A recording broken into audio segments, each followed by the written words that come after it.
Welcome, folks, to day 2 of the Star Sailors League final in the beautiful Bahamas. And my sincere apologies for the delay in our live stream. In fact, we've been having massive issues with the live stream itself.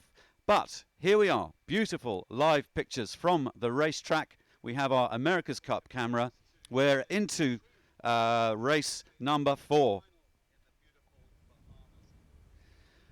So we do have Virtual Eye with us, and I'll tell you what we're going to do. We're just catching up with ourselves. Let's do a virtual replay of the start so we can see the start of race number 4. We'll start a little bit slowly. We have John Rendell from Virtual Eye. I have Tyler Bjorn with me in our little studio, the famous Canadian star sailor, and we need to pick it up a little bit. We've had terrible technical issues this morning, but I think we're back on track. Well done, Andy, and apologies to all our viewers.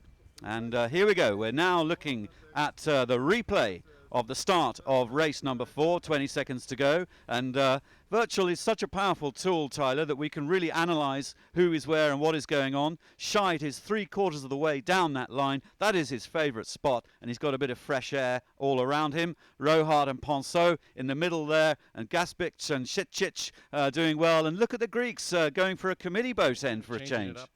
Yeah, no, look, I think this is great. It really shows the timing that these guys have, hitting the line at 0 seconds. The key here, you just want a clear lane. You want to have some fresh breeze, a nice lineup, and just sort of run for about 1 to 2 minutes. Just get some speed, separate yourself from your competition a little bit, and then sort of gear into what's happening. Clear lanes is something that Robert Scheid was talking about yesterday, and he was saying it's actually quite hard to find. In the quality of fleet here, there are no bad sailors. They're all incredibly good. We've got 20 teams, some of the top star sailors in the world, plus some VIP guests, champions and medalists in the Fin, the 470 and the Laser. So it's a bit of a mix-up with the legends from the Star, plus some of the legends from other classes. For example, Giles Scott, who is unbeaten in the Fin. He's a Brit, and he follows in the footsteps of Sir Ben Ainsley with Sir Ben's 4 gold medals and a silver. He's sailing with Stevie Mill, and they are absolutely firing away. Yesterday they were in the top 10, and over the first 3 days of this competition, all these guys are trying to make the top 10 cut, because on the final day, the 4th and final day, only 10 boats go through for the quarterfinals, and then 7 boats go through to the semis, and then 4 boats duke it out for the grand final and the top prize of $40,000. Pretty healthy Christmas bonus there, Tyler. Yes, I would love to be a piece of that, but here we go.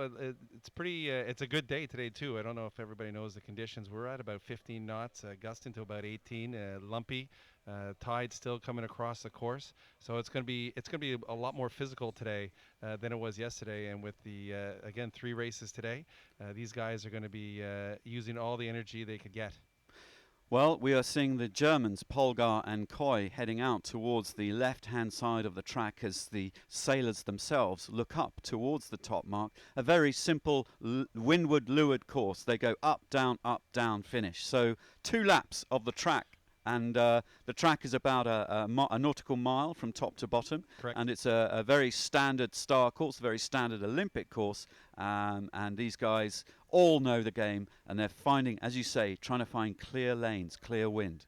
Yeah, and talking to some of these guys this morning, they really enjoyed the opportunity, especially the newcomers, the young guys, the VIPs as we call them now.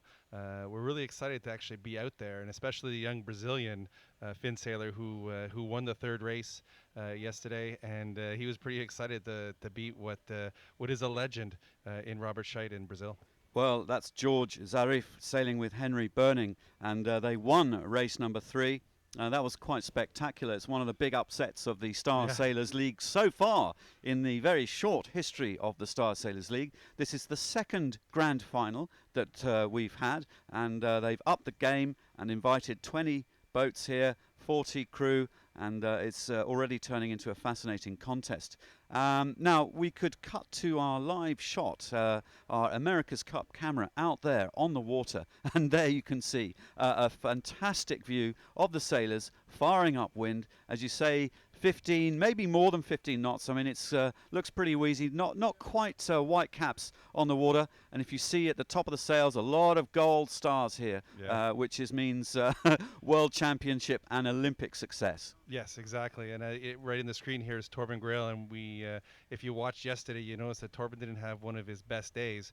But I had a feeling, just seeing him working on his boat a little bit yesterday evening, that today he was going to be coming out firing on all cylinders. And right now, if you look at the tracker, he's leading the pack right now. So impressive veteran here. Yeah, he was not happy yesterday, No. was he, whatsoever? And our camera boat got in the way a little bit, and he wasn't happy with that. Now, bow number 5 is Robert Scheidt, another Brazilian sailing with Bruno Prada. Robert, a 5 times Olympic medalist, gold medalist in the Star, and gold medalist in the Laser, I beg your pardon. And he's sailing with Bruno Prada. They won this championship this time last year, Yes. and they are the danger men. They are the men to beat. They start this championship with a big target on their back, and they flew off the line yesterday. Yeah, exactly.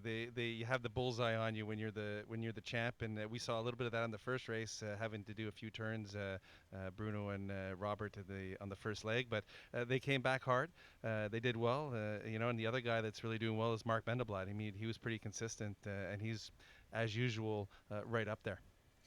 Okay, well, out on the water we have our on-the-water commentator, the world-famous journalist, Mr. Loué Habib. And Loué, apologies for coming to you a little bit late, but just talk us about conditions and the start, and who's looking good to you, Loué? Well, Digby, I don't know about me being a world-famous journalist. We've got Bob the Fish Fisher on board, and he's got better eyesight than me because he saw Giles Scott popping out the pin end there, getting a great start. Interestingly, over at the committee boat end, we had Lawrence and Revkin, and they definitely speared off right. We spoke to Revkin this morning, and he said they just couldn't get off the line yesterday, and basically what they did, they just went the other way, got into clear air. I don't know what Virtual Eye is saying at the moment, Digby, but looking at the track, I reckon Freddie Loof and Anders Elstrom, who took a middle line, looked like they got good breeze there, were doing extremely well. And also Kuzniewicz and Zutski, the Polish pair, after they clattered into the Greeks yesterday, looks like they got a very good lane in the middle of the track as well. But yeah, the breeze is pretty constant. We've also got Claude Bonanni here, and he reckons he's the vice president of the International Star class, and he reckons that there was a bit of a lefty. So we're about to find out because they're approaching the top mark. But with my eyeball, I couldn't possibly tell you who's going to get there first. But perhaps Virtual Eye can, Digby. Thank you, Loué. Well, it's quite hard even to see on Virtual Eye who's getting this, because we've got 2 Brazilians, Grail and de Almeida, and Scheid and Prada, right in the middle of that pack, just a metre between them. And then Mendelblatt and Fati, the Americans, are in that mix, and really it's a close call as to who is going to get to that top mark first. Well, look, if you're looking at the tracker here, I mean, everybody is really in the middle of the course. That seems to be the easy way, or the easier way, playing the shifts as they go up the course. And with Mendelblatt and Scheit going a little further off to the left, they seem to be leading. But you still have the Poles and the other Brazilian in Grail still going off a little bit to the right. But it's close. I mean, you don't really get much closer, and I think it's going to be pretty exciting when you get to the top and all the waves. Well, I think, Loué, we might be seeing some incidents at the top mark around here, because these guys were so fired up. They really want to win this, all of them. There are no passengers in this regatta. The stars from other classes, the Finn and Laser and 470, they're all superb fleet racing regatta, and I think I think we're going to see some action around this top mark. So we're going to come back to our live picture. Loué, what can you see? Well, as you say, Digby, it's seriously all going on up here. I don't think it's going to be Scheit and Prada at the top of this at the top mark here. I'm just trying to pick out a couple of them. It's quite difficult at this angle to see even the sail numbers, to be honest with you. But they're coming in now. There's a ball of boats coming in on starboard.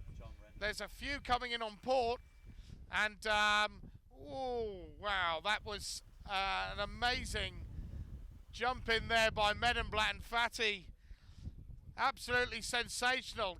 Carved up Robert Scheidt about 2, 3, 4 boat lengths to the line. The poles are coming in hard as well. It's going to be between Kuznetsov, Jutski and Medenblatt and Fatty. They are going around the mark literally together. I wouldn't like to call that. They are side by side.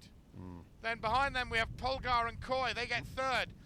And Robert Scheidt has just been pushed the wrong side of the mark. He has not made the mark. He's turning the boat round. And it was Torben Grail and Negri and Lambertenghi that were putting that pressure on. Robert Scheidt in trouble. Freddie Loof and Ekstrom, they just passed. There's a ball of boats going through. Scheidt is just passing the mark now. That was an amazing recovery with those boats coming down. But yeah, it's all on like Donkey Kong at the top mark, Diggers. Thanks, Louis. Tyler, Scheidt in trouble, huh? Well, talking to some of the locals this morning, we were discussing a little bit about the tide, and the tide's still going across the course, and that's obviously one of the reasons I think Robert had problems there, because the tide was pulling him into the mark. So as opposed to hitting the mark, he just drived around to get himself out of trouble, not having the penalty turns and keeping the race clean. But still, great sailor, and with the wind, he'll catch up. Incredible pictures here from the water. They are so close, these guys. They are almost touching each other. We saw a few knocks and barges yesterday. The Greeks in the middle of it there. They're feisty characters, and we can see some of our VIP sailors. Josh Jr. there from New Zealand, and there he goes round the mark, and he's mixing up with these guys, followed by some Brazilians, I think, and just to the right of them, I can't see who that is. Revkin and Lawrence. And then bringing up the rear, I think it's Luke Patience, the 470 silver medalist, having a go in the Star for the first time. Luke, obviously very much lighter than some of these heavier guys. Yeah. Bit of a disadvantage in this kind of breeze. Well, I mean, when you look at it again, like we talked about yesterday, the size of that main, it's a lot of power. And, you know, as much as Luke has that skill, you know, he's a little bit on the smaller side, and he's probably only weighs about 50 kilos, and that main's probably 70 kilos to pull in. So yeah, it's tough. He weighs a little bit more than that, a little bit. Does he? Yeah, but it's top secret. He doesn't want he doesn't actually want his 470 competitors to know how much he weighs, which is rather interesting. So we'll keep that a little bit secret, just for Luke, as we zoom in on the Greek pair of Emilios Papathanasiou and Antonis Chotras. Antonis on the bow there, doing his little dance downwind, and Antonis has his very own technique downwind, which is a little unusual, and we were talking about it yesterday, and he's a little lighter than some of these crews. Yeah, he's definitely one of the smaller crews, and maybe a little less experienced, but he understands. He was at the games. He knows what it takes to get this boat going, and when it's rough like this, you have to hang on a little bit. It's a balancing act. It's wibbly, and you know, the skippers, they're just going to go for it, so they're not going to worry about you. Well, Antonis, on that foredeck, they have a small, do they call it a jockey pole? Bowsprit, yeah. A bowsprit pole. They don't have spinnakers, these boats, because the mainsails are absolutely enormous. And as we look at that picture, just look how long that boom is. It is gigantic, and a vast amount of power in that mainsail with a thin mast section. I know I'm talking simply here, Tyler, without going too complex on it. But they've canted the whole rig forward and using the kind of whole rig as a spinnaker, which is fascinating.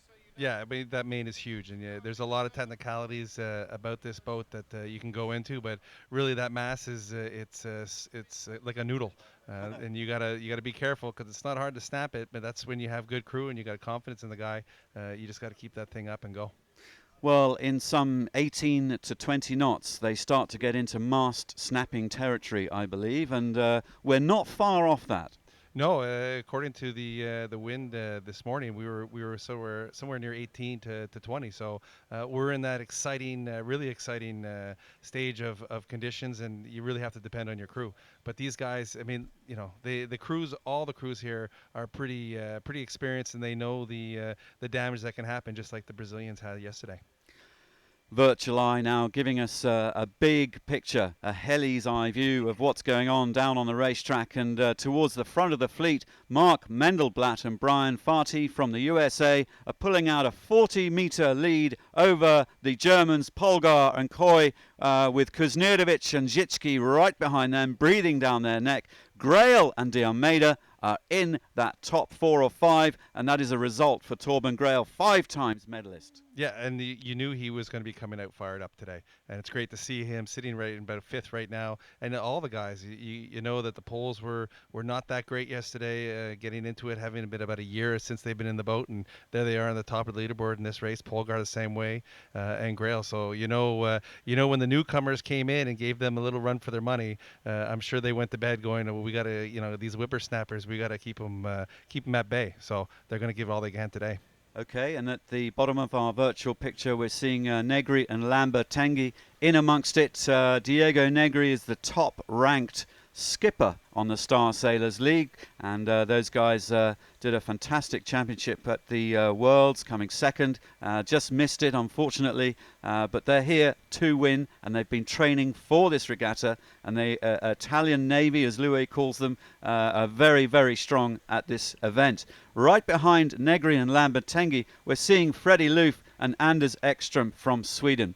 Freddie Loof, we keep calling them legends, but I mean, he really is a legend, Freddie Loof. He's the reigning gold medalist in the star class. He just pipped Ian Percy and Andrew Simpson at Weymouth for the London 2012 games, and I was there on the nose, getting very upset with the Swedes, and Ian Percy and Andrew Bart Simpson, they were pretty gutted not to get that gold medal. Well, there was really only one scenario that had to come together for Freddie to bring into the gold, and what was most exciting with that format is that he pulled out the ultimate upset, did exactly what he needed to do, came home with a gold. Well, that's fleet racing for you. Sometimes your destiny is not quite in your hands, but you have to kind of do as well as you can and try and win your regatta.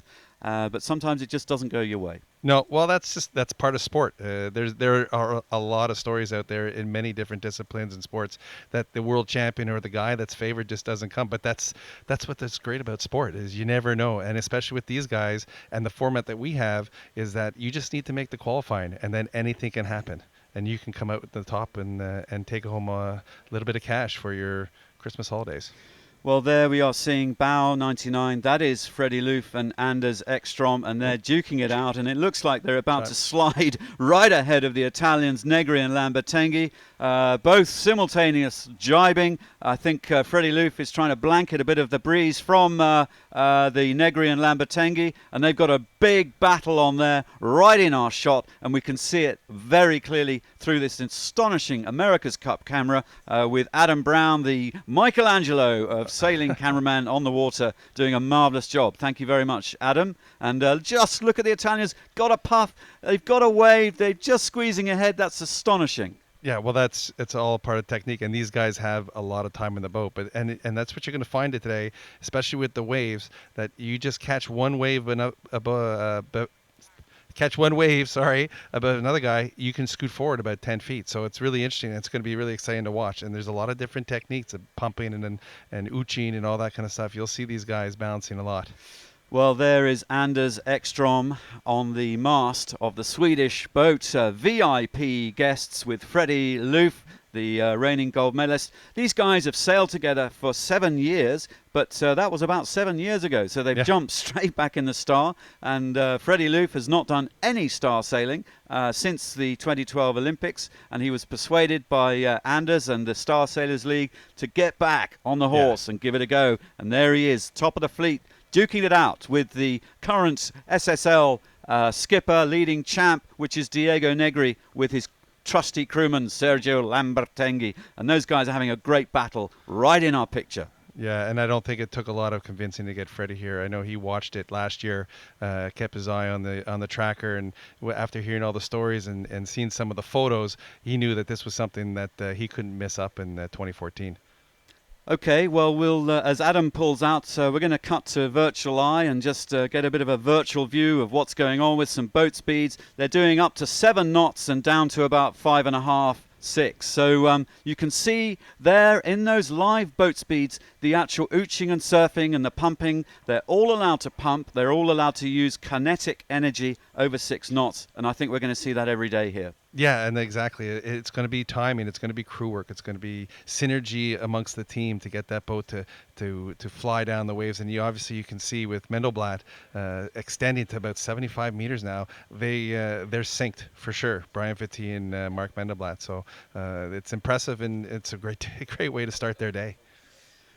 Well, I saw Mark this morning. He was in the little cafe here at the beautiful Nassau Yacht Club, just catching up with his texts and emails. And he says, they were all there. In fact, there was about half a dozen sailors just all emailing and catching up with their daily lives. And now they're in the office. Yeah, exactly, and that's a great way to put it. And there's no better office, really, that I can tell out in Nassau on the bay with the beautiful breeze and the water, and how they get 300 meters to the mark. It's going to start compressing too as you get to the bottom of the cone.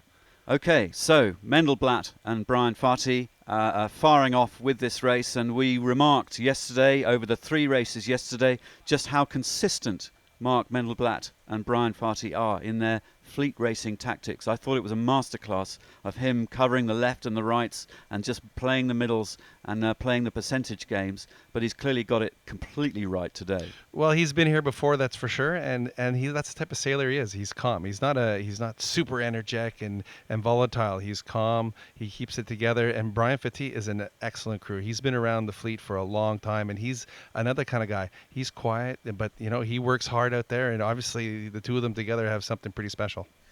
Well, I think they're a focused crew, and this time last year, I can't remember if they were second or third, but they were right up there in the results. They were in the final, and they were the quiet men through the regatta. They just kind of kept their cards very close to their chest, and they got to that top 4 last year and got into the prize money.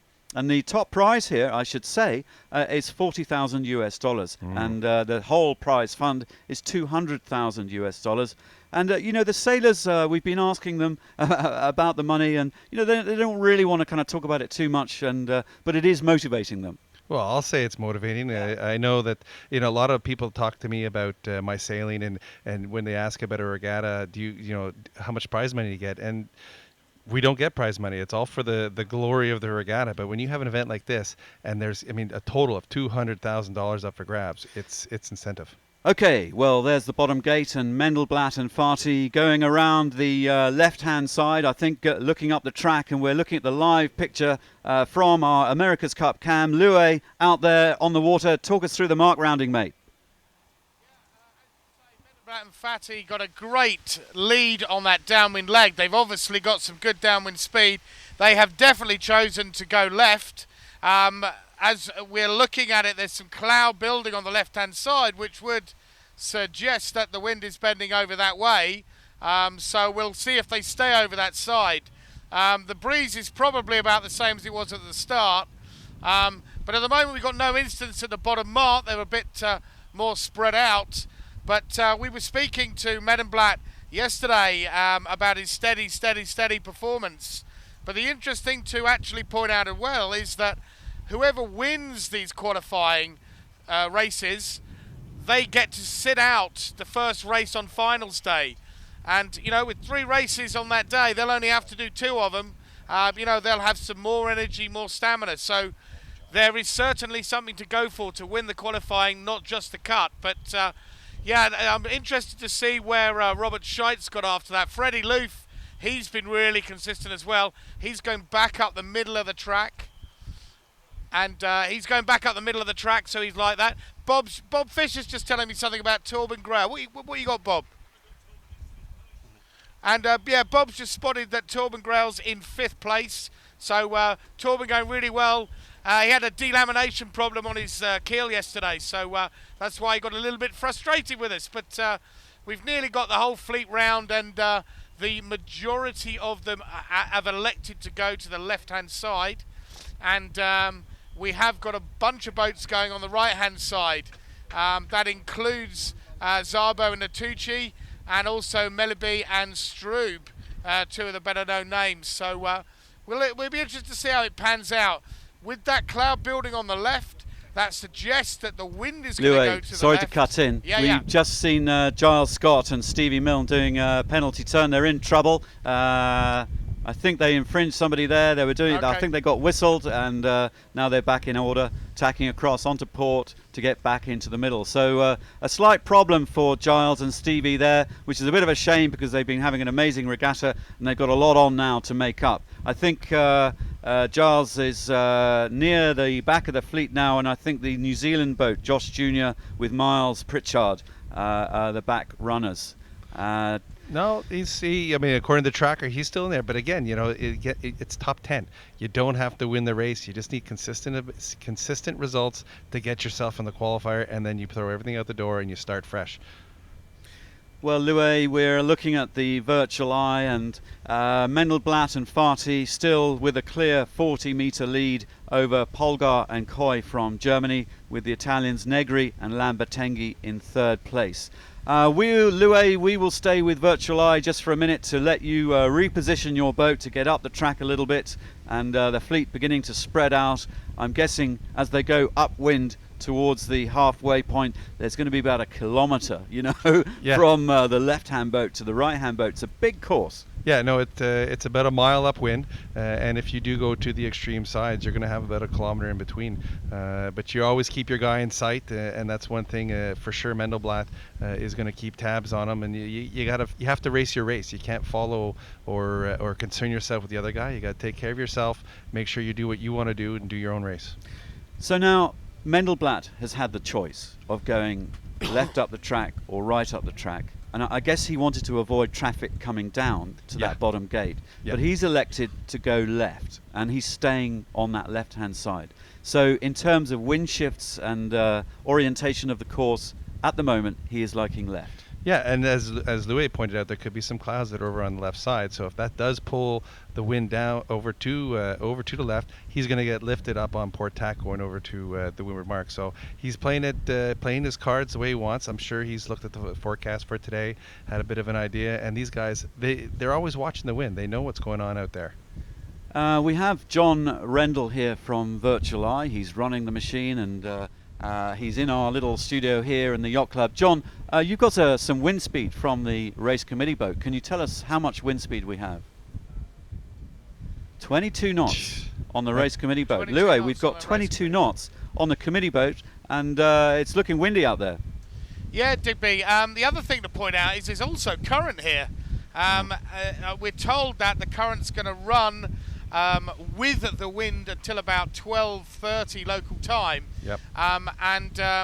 What that does is that when you're approaching that top mark, when you're looking at your last ley line, you should be overstanding it just a little bit if you're going to build in that current. If you don't, you're going to get to the top mark and you're going to understand it and not make it. That's not what happened with Robert Scheid. That was boat-on-boat stuff. But you've got to anticipate the current as well.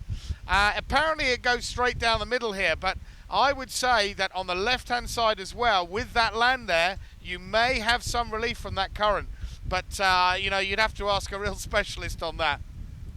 Yeah, well, we had a little bit of a little sort of barroom talk this morning, or breakfast talk this morning, as you will, about the current, and that's, you got it right on there, Louis. And the current is going a little bit right to left until about noon. It won't be so much of a factor in the upwind section, but when you go downwind, you just got to be a little conscious of how far you go right as you go downwind, not to pull yourself too far.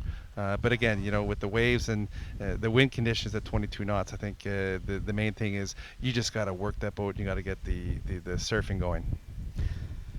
Well, we're looking at Torben Grail with Guillaume de Almeida there. Torben looking around the track. As we mentioned earlier, he didn't have such a great day, a bit of boat issue yesterday, and he's firing on all cylinders. He is one of the top sailors in Brazil. And in fact, I was chatting away to young George Zarif from Brazil, who won that race number 3, just in the sailing club yesterday evening. Very nice kid, George, 22. He's a Finn world champ and a Finn world junior champ as well. And he was off the blocks in race number 3 and showing a clean pair of heels to the rest of the fleet. And George was saying that in Brazil, you know, in this fleet here, we've got 2 sailors who each have 5 Olympic medals, and that is more than anybody else, any other athlete in any Olympic discipline in Brazil. So these are 2 of the best Brazilian athletes in history here on our racetrack in beautiful Bahamas. And you can imagine that that's won a medal every 4 years. So you just start thinking how long, that's like 30 years these guys have dominated the Olympic Games. And it's true testament to the skill that they have. Well, I think it's Robert Scheid, Torben Grail, and Sir Ben Ainsley. I think those guys with their 5 medals each are up there. And we, being a Brit, of course, I'm a big Ben Ainsley fan, and Ben, a great fin sailor and a great laser sailor, and the nemesis of Robert Scheid for so many years in the laser class, with that amazing match race scenario from the Sydney Olympics that stays in the memory for all sailing fans for a very long time. I tell you what, one day, remind me to ask Robert Scheid later tonight, would you ever get into a studio with Ben Ainsley and replay that moment from the Olympics where Ben just kind of raced you down the fleet in that match race? That'd be quite interesting. I'm sure they've got over it by now. Ben is off on his America's Cup campaigning for the British team, who are obviously going to win the America's Cup in 2017 and beat all the other all-comers. You know, can't help being a sailing fan here, and we'll see. But Robert Scheid, interestingly, has jumped back into the laser class. You know, at 41 years old, I know we spoke about it yesterday, but it's still astonishing. And when you see Robert, you know, these guys are kind of putting their kit on in the morning, and I don't want to get sort of pervy about it, but I mean, he's strapped, his muscles are all strapped with tape, you know, like, you know, just to help him out. So his body is feeling it. But he's back here, hammering away in the Star, and he's campaigning like campaigning extremely hard for the Rio Games in 2016 to represent Brazil in the laser class, taking on people half his age. Well, it's interesting. I mean, I think his trials are in a couple of weeks, so it's really impressive. And it shows how enticing this event is, that even though he's got his Olympic trials in a couple of weeks, he's here racing for the SSL championship. And yeah, I mean, that guy's a pro. I know there are a lot of young sailors out there that wanted to try and train with him, and they've been in Italy, in Garda. And when they think they trained hard and they train with Robert, all of a sudden they know there's a whole other level that this guy takes it to, and that's why you become a champion, as he's become before. Okay, the guys are approaching halfway up the mark. There's the jury boat, and they're making on the water umpiring decisions, which is really cool, because it means that they are not sitting till midnight, 1, 2 in the morning through protests. So any incidents are going to get cleared up on the water, and we can see the international jury there keeping a close eye.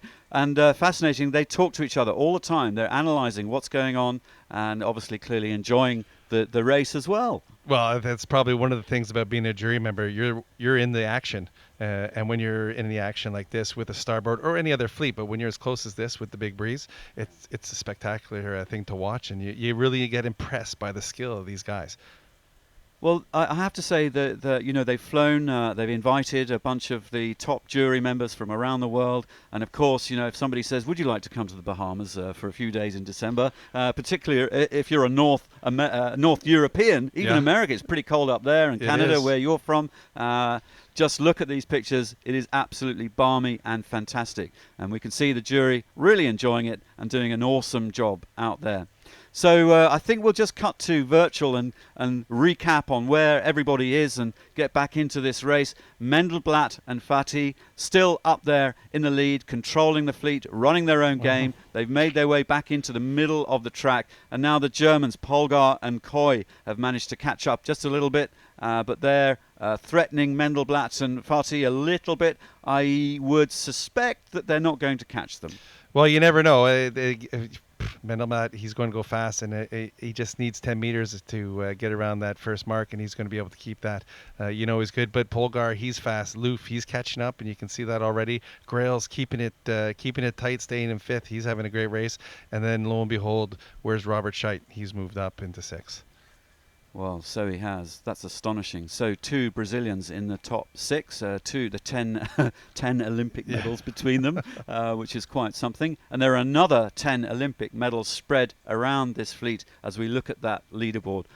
It's a quality fleet here, and I have to say, it's a small club, the Nassau Yacht Club. It's quite small. It's it's down to earth. They're very friendly. The staff are really warm and welcoming, and all the sailors who are returning here are speaking incredibly warmly about the people in the Bahamas and returning to this lovely club, and I would agree with them. And everyone is enjoying just kind of the social mix as well. They're having good chats with each other, catching up from old friends, Freddie Loof and Grail and all these guys. They've all got stories to tell and some shared experiences from all their sailing. Well, that's probably one of the nicest things about our sport is that you could not see. I haven't seen Anders in 5 years, but all of a sudden here he is at the event, and it's like I saw him yesterday. And you catch up, and it really is fun to actually catch up with your mates. Talk about what you're doing in your life and things other than sailing, whether it's having families or new careers. So it's a great opportunity, and like you say, it's such a nice venue. It's warm, it's inviting, and there's a lot of starboat history in this club alone with Sir Durwood Knowles. Well, of course, the Bahamas have won 5 gold medals in their whole Olympic history. And the first one was in the star class with Sir Durwood Knowles in 1964, I think. Yeah, I think 64. There's a big picture out in the lobby showing it. Big picture and a lot of star memorabilia within this club. And Tyler, you're represented Canada at the Olympics in the star class. And Yes, your family has a very strong Olympic association. Yeah, there's been a lot of, I'm proud to say, a lot of history, especially in the star class. My father was a 72 Olympian in the star, and my brother did 2000 in the star, and I got 2012. So it was it's pretty cool, especially in the star class. So we have a lot of history here, and we're pretty proud of it. And just before we get back into the top mark rounding and all of that, just out of curiosity, what is your mission in life now, Tyler? What are you up to? Well, I have a young family, and what I want to do is I want to stay home actually a little bit, and I want to be a part of their lives. And I am from the north, so we enjoy the cold, and we have a lot of hockey. So my son's a pretty good little hockey player, and my daughter she's into the dancing, the singing. So it's really great to be a part of their lives and see them grow up. Ditto. Yeah. Now, but you're teaching sailing, are you not? Yeah, I think that's the next step. Is I've received a lot from the sport of sailing, and one thing that really excites me and gets me going is to give back to the sport. And there's nothing I'd like more than to see someone from my region, my part of the world, to succeed at the sport of sailing and get the enjoyment that I had, and all the experiences and friendships and travel that I've had the fortunate to do.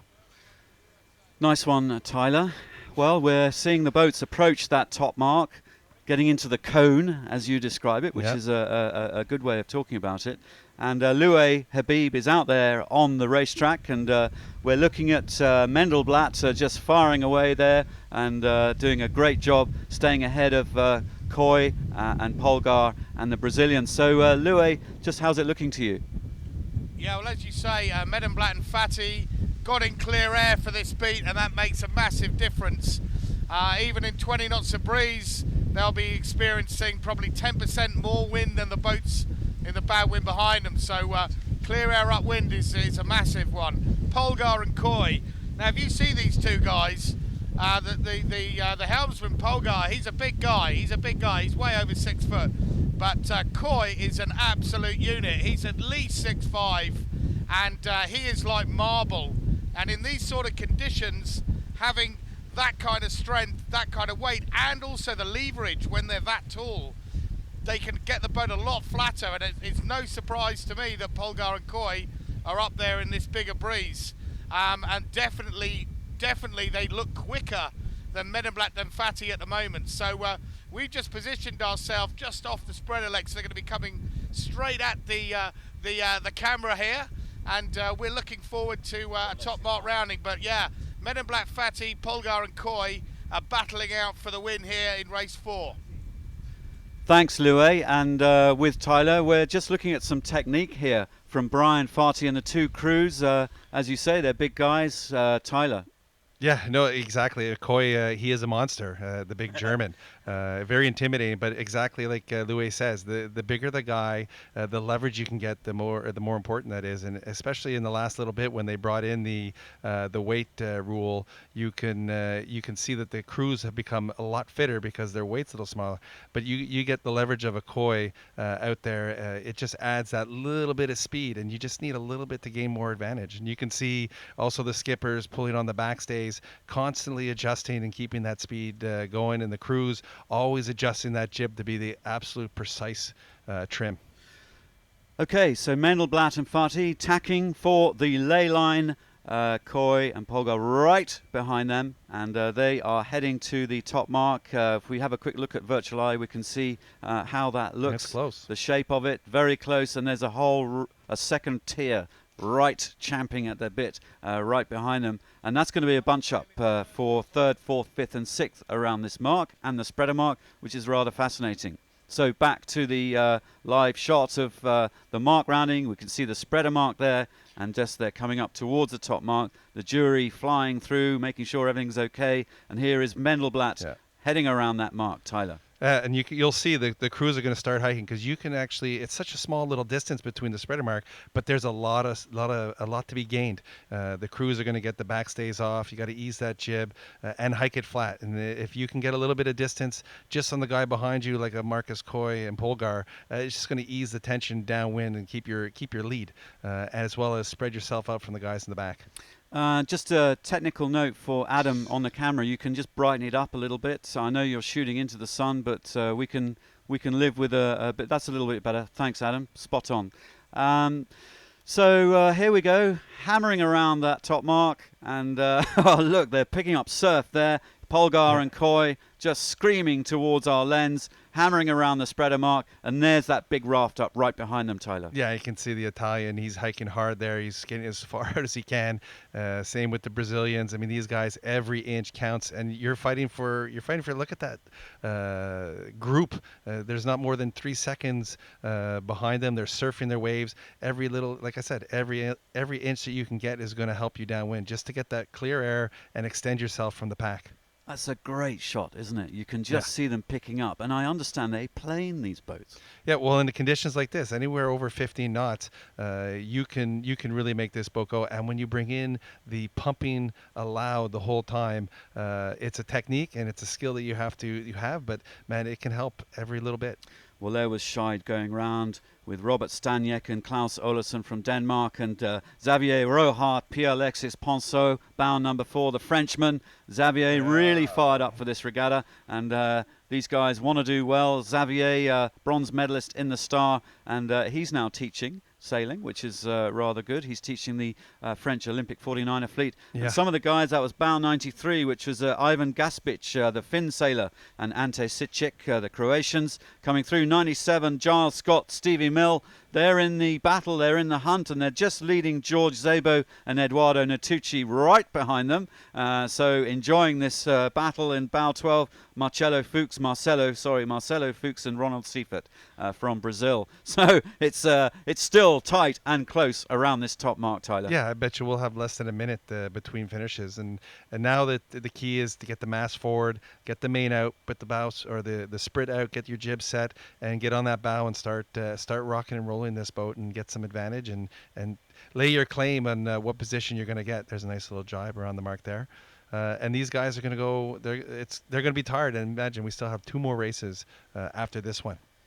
True, big physical demands from these sailors as we see Josh Jr. sailing with Miles Pritchard. Miles from the Bahamas, teaming up with Josh for this regatta and really coaching him on how to sail these boats. But Josh Jr. from New Zealand, a nice guy. He's I think he's a youngster in his early 20s, a laser sailor, and Silver Youth Worlds champ in the laser in 2007. Really focusing on the Finn class now and campaigning for Rio 2016 in the Finn. So there's Josh Jr. from Wellington, New Zealand, and he's bringing up the rear, and he's learning how to sail. And he's a VIP guest here.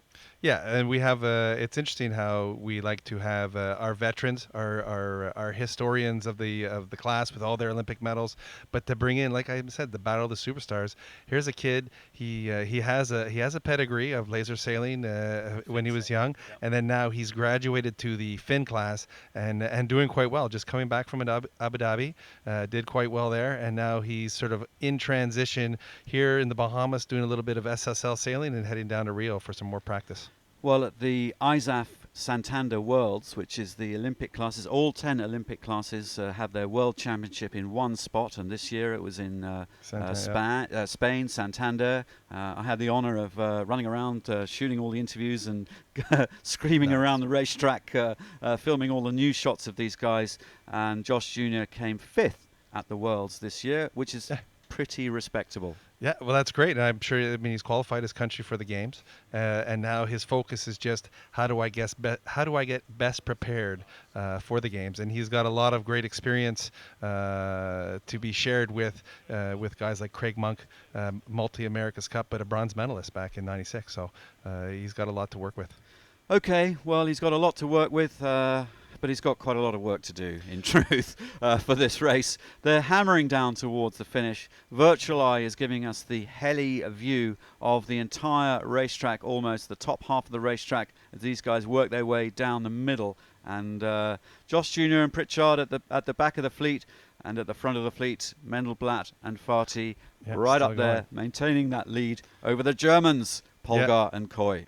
Well, they're going well. Obviously, extended just a little bit since top mark, where they only had about an 18-meter lead. Now it's extended to about 30, so they got a little 10. And then I'm sure that comes a little bit from the spreader mark, getting that little ooch out there and getting their sails all set up properly. I mean, again, Fatih, great crew, and a lot of people, they don't really realize the significance of the crew. But as much as the skipper gets all the glory, the crew's got about 50 jobs to do in about 10 seconds to get that sail ready. So it's really impressive when you look at all these guys, Zicki, Olsen, Coy, Prada. They're all fabulous crews, and they really make a big difference. And I'm sure if you ask their skippers how much they appreciate their crews, they'll share all the kudos for their success. So you got to give those guys credit. And they're moving down pretty nice here. It's a good shot of Giles. Well, Giles, Scott and Stevie Milne, as our camera boat repositions towards the finish line, we're going to fly past the fleet and just chat about some of these sailors as we go through the Croatians there, doing really well. And the ballerina up on the bow. Well, Ivan Gaspic, another Finn sailor, he came second at the Santander Worlds, and he's just flown in from Abu Dhabi, where they've had an Olympic World Cup event where he gained second. He literally flew straight from there to here with almost no practice in this star, and it's not his boat. He's a Finn sailor, and these guys hammering down the track, doing a marvellous job. And so our camera is repositioning towards the front. We're going to stay with you, Adam, just because it's good fun.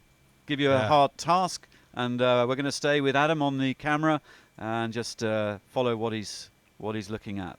Well, you'll see some of these guys. A lot of them. There's a lot of different techniques up here, And if you watch some of the Brazilians just rocking the boat from the mast, as you saw with the Croatian, sometimes you can walk to the front. Some of these boats are a little bit different, from a Foley to a Mod or to a P-Star. You got some great technique here. I mean, Torben's always going to have good skill, and it's just a flow of how you scoop the wind with that main, let it out. It's all about timing. It's all about pressure on the sail, getting the timing right with where you're going to be on the boat. Are you in the front? These guys are really good. And again, I mean, imagine pulling in the main over and over and over. Your heart rate is going up. These guys are, I'm sure they're 180 beats, and it's impressive. They are phenomenal athletes, regardless of age. And there's a rhythm to this, isn't there? Yes, exactly. I mean, there is a constant flow. You can see the look Brazilian. at Robert Scheid. What a contrast. That was amazing pickup there. Robert Scheid firing through. And Adam, I wonder if you just pull wide, and we'll see if we can compare Robert Scheid with Torben Grael. And just let's have a look at that shot for a minute and compare their techniques. Yeah, and I bet as you watch, they'll start getting the same flow. The waves are different. The current's making the waves a little different all the time. Robert's in a little bit of a difficult spot because if he's going to pass him, he's going to have to go to leeward.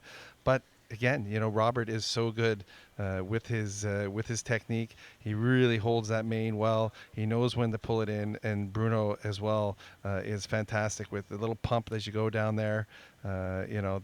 He's got his technique, and again, they've got 8 years easy together practicing the skill. That is a cool shot to see those two legends, 10 Olympic medals in our picture here in the beautiful Bahamas. And you can see some of the outlying islands of Nassau sheltering the water a little bit. It's a beautiful warm water and a bit of cloud coverage. It was very clear earlier. It's clearer over land, but we can see a little bit of cloud building up over the left-hand side of the course as we look up the course. We're now going downwind. We're going to cut to the virtual just to get a bit of an idea. And we're looking, I believe, at Grail's boat there and Scheid in the distance. And then as we pull out, we can see the shape of the racetrack and where we are in relation to the finish line. Yeah, Mendelblatt and Fati are still way out front. They've kept that 40-meter lead over Polgar and Coy, and Freddie Loof with Anders Ekstrom up there in third position. So they're going well downwind and upwind in third. The Poles, Kuznierovic and Zicki in fourth position. They're going to be really happy with that. They didn't have a stellar day yesterday, but they're on fire today at day 2. And then the Italians, Negri and Lambertenghi in fifth with Grail and Diomeda, Scheid and Prada, the Brazilians, 6th and 7th, right next to each other, duking it out, trying to get down to that finish as fast as humanly possible. No, and I think if you watch the Polish team, just like last year, again, they're coming in, they're not sailing a lot together, but every day, every race that goes by, they're just going to get a little bit more in sync, a little bit more comfortable with the boat. I think you'll see them just eking up the leaderboard until, just like last year, where they finished in the second overall. Okay, here are the race leaders of race number 4. Brian Farty on the bow there, just leaning that whole boat over, leaning the whole rig over, and he's, I think he's got his back on one of the shrouds there, and look at Mark Mendelblatt just pulling that sail in, riding the waves. Yeah, you got to get into that rhythm. They're like dancing, aren't they? No, well, exactly. I mean, you use, it's a nice term to use. They've got to be dancing together. They've got to have that rhythm. As soon as you go against each other, you sort of just eliminate all the gain that you're going to get, and you'll see they'll just nice little rhythm. He'll put his feet out, and look, there's only about 2 feet. And it's not like it's really grippy on that bow. You have a nice smooth deck, so the water flows off it nicely. So you have to have your balance, and that's really a testimony to Brian's ability and skill to be up there, hanging on just with one hand. One little slip of the grip, you're going for a swim. So it's not easy. I've been up there before, but it's impressive. Not much chat between the two. I think they all know what's going on, so they're just concentrating on their rhythm and. It's interesting. They're not really talking to each other. They don't need to at this stage. No, well, you've got time together, and Brian knows what he has to do. Mark knows what he has to do. There's a nice little scoot down the wave, and here they come through the finish. And it's just you're both looking forward. You're both seeing what has to happen. You're seeing what wave you're going to get. So you develop that timing. As a crew, you got to look back a couple times just to make sure the skipper sees what's coming down, if there's anybody covering you. But when you have a lead like that, I think you just enjoy the ride. Oh, nice one, Johannes giving Marcus a big high five there for their second place in race number 4. Germans very happy. Americans rather professional, I thought, as they crossed the line. As we see Freddie and Anders just cross the line. Freddie's going to be pretty happy with that. Yeah, one more race yeah, in the bag. Big back slap, and we spin back for the next finishers as they come through the line. It's the Poles, Kuznierovic and Zicki, followed by Brazilians Torben Grail and Guillaume Diomeda. And I think the Italians have just squeezed in behind them, Negri and Lambertenghi, and Scheid and Prada there in the... Chink in the armour. Chink in the armour, absolutely. Okay, so that's the German boat, bow number 3, Staniek, the reigning world champ in the Star, now racing for this regatta with Klaus Olesen from Denmark, I think. Yeah, well, there you got some of the veterans. They've sort of put it down a little bit to show that they know what they're doing. Well, Xavier Rohart with Pierre Alexis Ponsot, they're going to be happy with that. I think they were a little disappointed yesterday. And here is one of the VIPs from the Finn, Ivan Gaspic with Ante Sičić, the Croatians. And I would imagine that they're quite happy with that. Yeah, they'll take that. That's a keeper result for them. And again, top 10, that's the goal. It doesn't matter how many points you are at a first, as long as you make that qualifier. Giles Scott just crossing the line with Stevie Milne. A fairly consistent mid-fleet result for Giles Scott. Did extremely well yesterday, and he's still on fire, I would say. And then Bauer, Luke Patience up there with Jamie Buchan. There we go. Just crossing the line ahead of George Szabo and Eduardo Natucci, with Luke Lawrence and Josh Revkin right behind them, followed by Eivind Melby and Mark Struby. And there we see Emilios Papathanasiou and Anatonis Totras from Greece just coming through. And then George Zarif with Henry Burning bringing up the rear. So if we flash up the virtual for a second, we can see that there's a 2-minute spread from top to bottom. Yeah. Well, that's not that much, when you think of the length of race we had, 4 miles about, or 4 kilometers. The racing's tight, and it doesn't take much. Doesn't take much to get the lead. It doesn't take much to lose the lead. These guys, they're working pretty hard. I think it's pretty hot out there, definitely. And now as we sort of finish the race, I think the guys are going to hydrate a little bit, get a little prep, maybe check out the wind, their rig, and get ready for race 2. Okay, folks. I think what we're going to do now is just to have a little breather, a little break, a little coffee break. We'll come back in 5-10 minutes. Keep your eye on our stream. And I'm sorry we had a little bit of issue with the live stream earlier, but I think we've resolved it. And here we are. Hey, folks. Big welcome from me and Tyler in the Bahamas. I'm still gunning my pink hat, by the way. Yeah, that's good. Representing the girls. Representing the women's team in the Volvo race. Go girls, go girls. And my daughter's a big fan. So now that's it for race number 4. We're going to have a breather. Get yourself a cup of tea. We'll fire up the results in about 5 minutes' time. Keep your eye on the virtual stream. We'll be looking at your comments on live stream for the next race. And perhaps after race number 2, we can get Bob Fisher to have a few words. The legend. That'd be great to hear some comments from him. That would be quite interesting. So we'll try and come in on the 5-minute gun for race number 2. Keep your eyes peeled on this moment. I think they'll spend about 10 minutes turning it round. Yep. Yeah. No, they're just going to get the line started or get the line ready to go. Let these guys get a little, like I said, get a little hydration in there, and maybe change the rig up, and then let's just get back at it. Okay. Tea break. Come back in 5. Look at that. Simon. Radio check, Andy.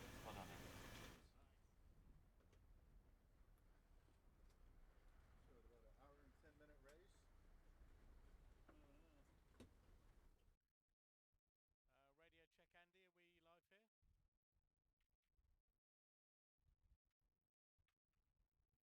Tony, can you call Diggers and tell him that Josh Jr. went in the drink? That wasn't a penalty turn. He went overboard. Yeah. He can't hear me, I don't think. I don't think they've... Andy? Anybody there? Have they? Bastards. They're having a proper tea break, aren't they?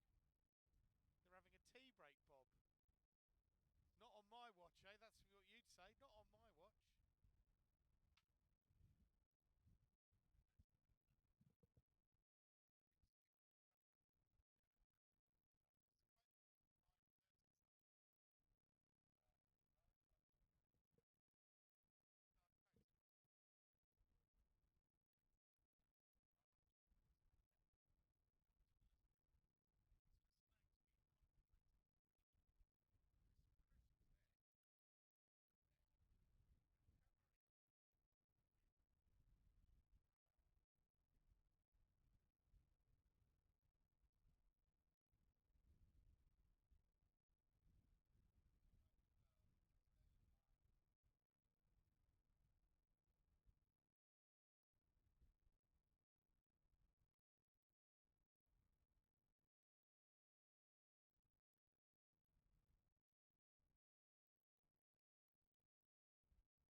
got to be 3 No, bits. this is to talk to the gallery. No, I was trying to. Oh, talk to Adam. Check that Adam can hear. Oh, okay.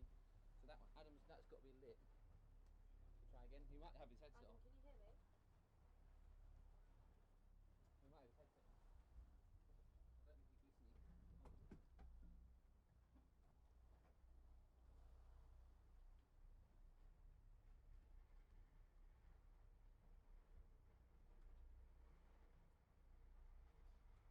I don't think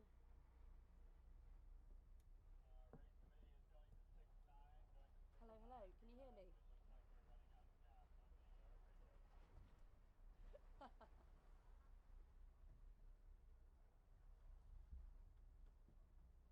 Cool. What do you need?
He's just going to intro us in, and then we're just going to talk through the 5-minute build-up.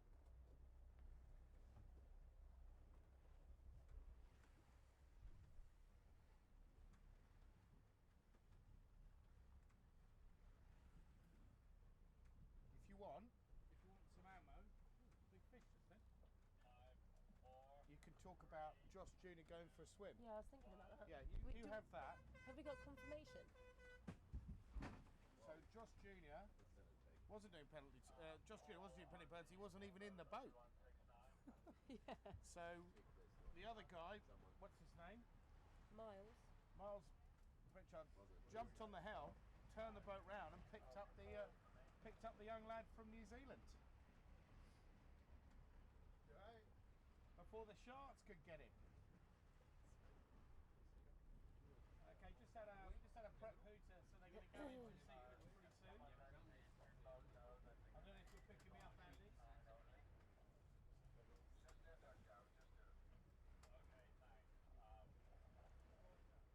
On the final countdown, Laura will be counting down with the radio. Here we go. 5, 4, 3, 2, 1.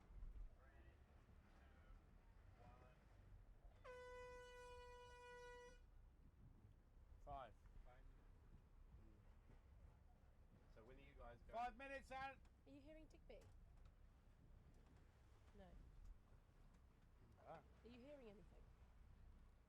Can you ask when you talk to them? Just ask them how it looks. Again, Quinn? Can you ask them how it looks when you're talking to them? Yeah. Because it's quite bright. I can't. They can't hear you. Oh. Andy, radio check.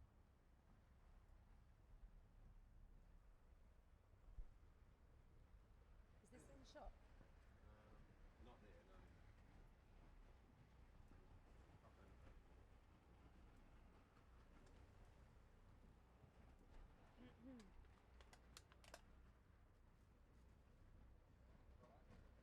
Yeah, the bumpers are pretty good. It's got some blood, but not too bad. That's 4 minutes.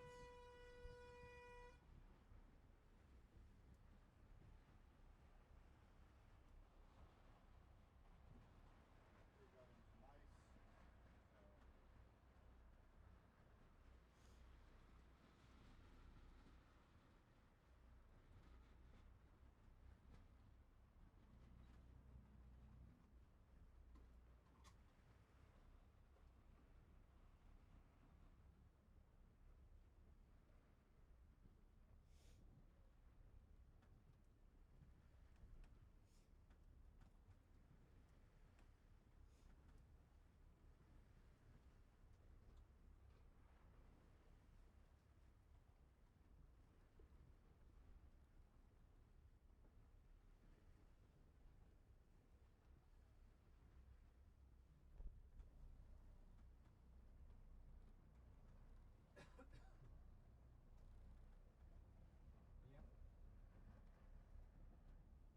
Pardon?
Yeah. One.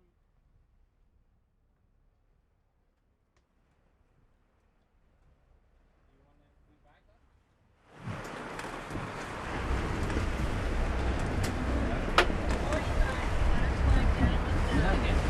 No. I thought we were doing it before we started. I thought we were doing it before we started.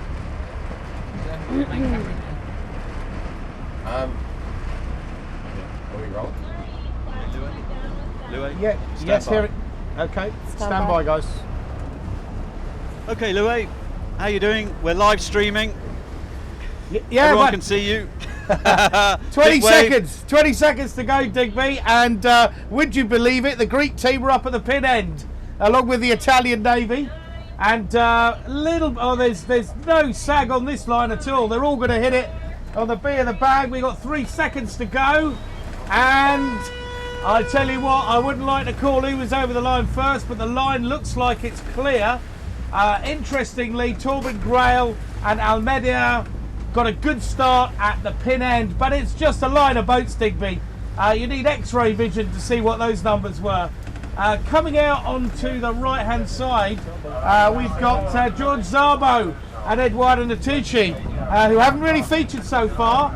but they've rolled the dice a little bit here, and we've also got Mr. Patience, the very fit but very light sailor from Great Britain. But I'll tell you what, Gemma's got a little bit of news from that last race. Gemma, what was going on there? Yeah, I just hope that everyone stays aboard their boats in this race. It transpires that Josh didn't actually do a penalty turn in that last race. He went in the sink, so he fell overboard. And his crewmate Miles had to jump on the helm and turn around and pick him up. All right, so some sail handling issues.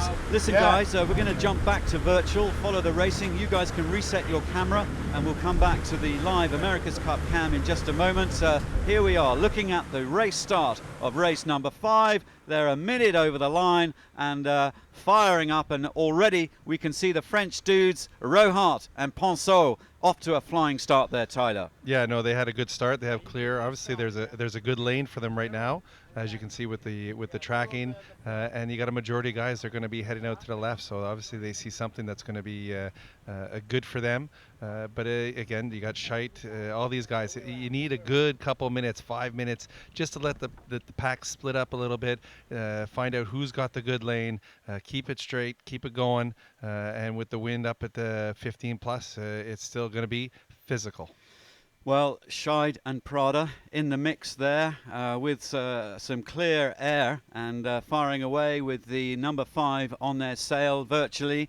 And we'll have the pictures in any second now. And Bosch, here we go.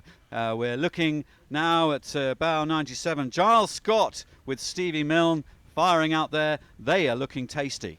Yeah, they're doing well, and I'm sure after that little sort of maybe not so great race with the trouble they had, they're fired up because they need a good result just to stay within the running for that top 10.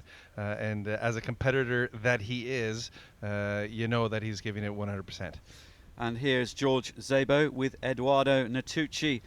George, past world champ, I think a double world champ in the star class, and a really keen competitor. He's not had a stellar result so far in the first 4 races, but here he is, firing off the line, also in some clean air. And if we look to the right of our picture, we can see the French team with Xavier Rohart leading the fleet off the line, up the first beat of the track. We've got 4 legs. They go upwind, downwind, finish. Very simple. Yeah, simple but long and tough. So here they go. The French have got a great lane here. They've got nothing to worry about other than just go fast forward. Same with the Italians. They got to be pretty comfortable. Talk about lanes, Tyler. What are you talking about when you say a lane? Well, a lane, everything's about clear air, having a nice clean breeze to go over the sail, getting the maximum flow on your sail. So when you're coming off the line, as you can see in the picture with the Greek, nobody's going to be messing with him. But if you look just at the bottom, you can see a little bit, probably the Polish here with the red. You're not having clear. It's getting swirly in there, so you don't get the maximum drive forward. So you're going to go a little bit slower, and the slower means not making much ground. Well, in that picture, we are looking at the Greek team, Papathanasiou and Chotras with bow 11, with Negri and Lambertenghi, bow number 1, and right there, bow number 4, Xavier Rohart and Pierre-Alexis Ponceau. And the numbers on these bows for the top 12 numbers are their ranking of the skipper on the Star Sailors League. So ranked number 1 in the Star Sailors League is Diego Negri, and he's mixing it up there. And ranked number 4 in the Star Sailors League is Xavier Rohart from France, the bronze medalist in the star class and one of the founders of the Star Sailors League. And he's 4th ranked on the Star Sailors League through all his championships throughout the year, including the World Championship. Yeah, and like I said yesterday, he's a great sailor. It's nice. He's calm. He doesn't get all hyped up. He doesn't get too high. He doesn't get too low. He keeps it steady. And as you can see, he's just always a competitor. Stays within the game. Always has a chance to put up a good result, and that's why he's ranked number 4. So as we watch our live picture with the fantastic Fleur camera, which I keep saying they used in the America's Cup, and it's a really cool thing. And as you look at the bow numbers from bows number 1 to 12 is the order of ranking on the Star Sailors League. And here we have bow number 5, which is Robert Scheidt. And Robert and Bruno Prada won this event last year. They seem to have an extra gear, but they've got a bit more work on this year, I feel. Well, I think everybody's pumped up. There's been a lot of promo about this event. A lot of people were trying to get in. A lot of people trying to qualify to become one of those top 12s or a VIP, knowing that they'll have a chance to take a shot at a guy as qualified as Robert and Bruno. And you can see just watching that picture, the guys are they got so much synergy. They're just perfect right there together. Great weight, great the hiking, the power. Bruno sitting over the side, the big weight. These guys, they just look so comfortable and so good just right there. Now, let's stay on this picture for a minute and talk about Scheid and Prada. Bruno Prada is wearing a little harness which he hooks onto the side. Could you talk about that a little bit, Tyler? Yeah, well, it gives you a little bit of aid to stay sort of attached to the boat. But when you, as a quality crew like Bruno, you don't really use that extra line because you're going to be reaching out. You'll see the hand going out like that right there, just always trying to get that little extra edge, that little bit of leverage. And same with Robert. He's always hiking hard. You can see he's always, his boat's near his knees, very laser-esque. And then the weight's going back and forth, trying to get the bow through the water. Every little bit of power to go through that wave to gain the advantage is key. That's a stunning shot. Adam Brown, our cameraman, and he's right on the end of his doubler, as we say in the trade. So this is a hard shot to maintain, but we appreciate it. I tell you what I'm noticing is when the wave and the water hits Bruno, that's a bucket load of water hitting you at 7 miles an hour, 10 miles an hour. That's quite a pounding he's getting there. Well, for sure. When you think of it, just picking up a small bucket of water weighs about 20, 30 pounds, and imagine it hitting you 30 times in a day. Your body takes a beating, but the guy's in such great shape that he's trained to do that. And we're dragging just above the water, I mean, you're right there. You can't see anything over that boat. So you got to be trusting your skipper. He's giving you the information, and your focus as crew, keep the boat flat, keep the boat going through the water, and get as much information to him as you can. Okay, great stuff. And bow 94.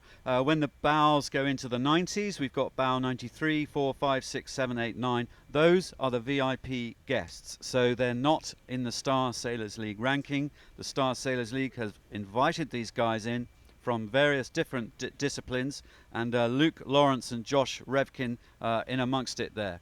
And there is Mark Mendelblatt and Brian Farty, the regatta leaders so far. They've got a few little points ahead of them. We'll fire up a scoreboard halfway up the beat so we can talk about the scores, but this is dramatic stuff. Great sailing here. The jury keeping a close eye on these guys. And what sort of infringements do you think the jury is looking for?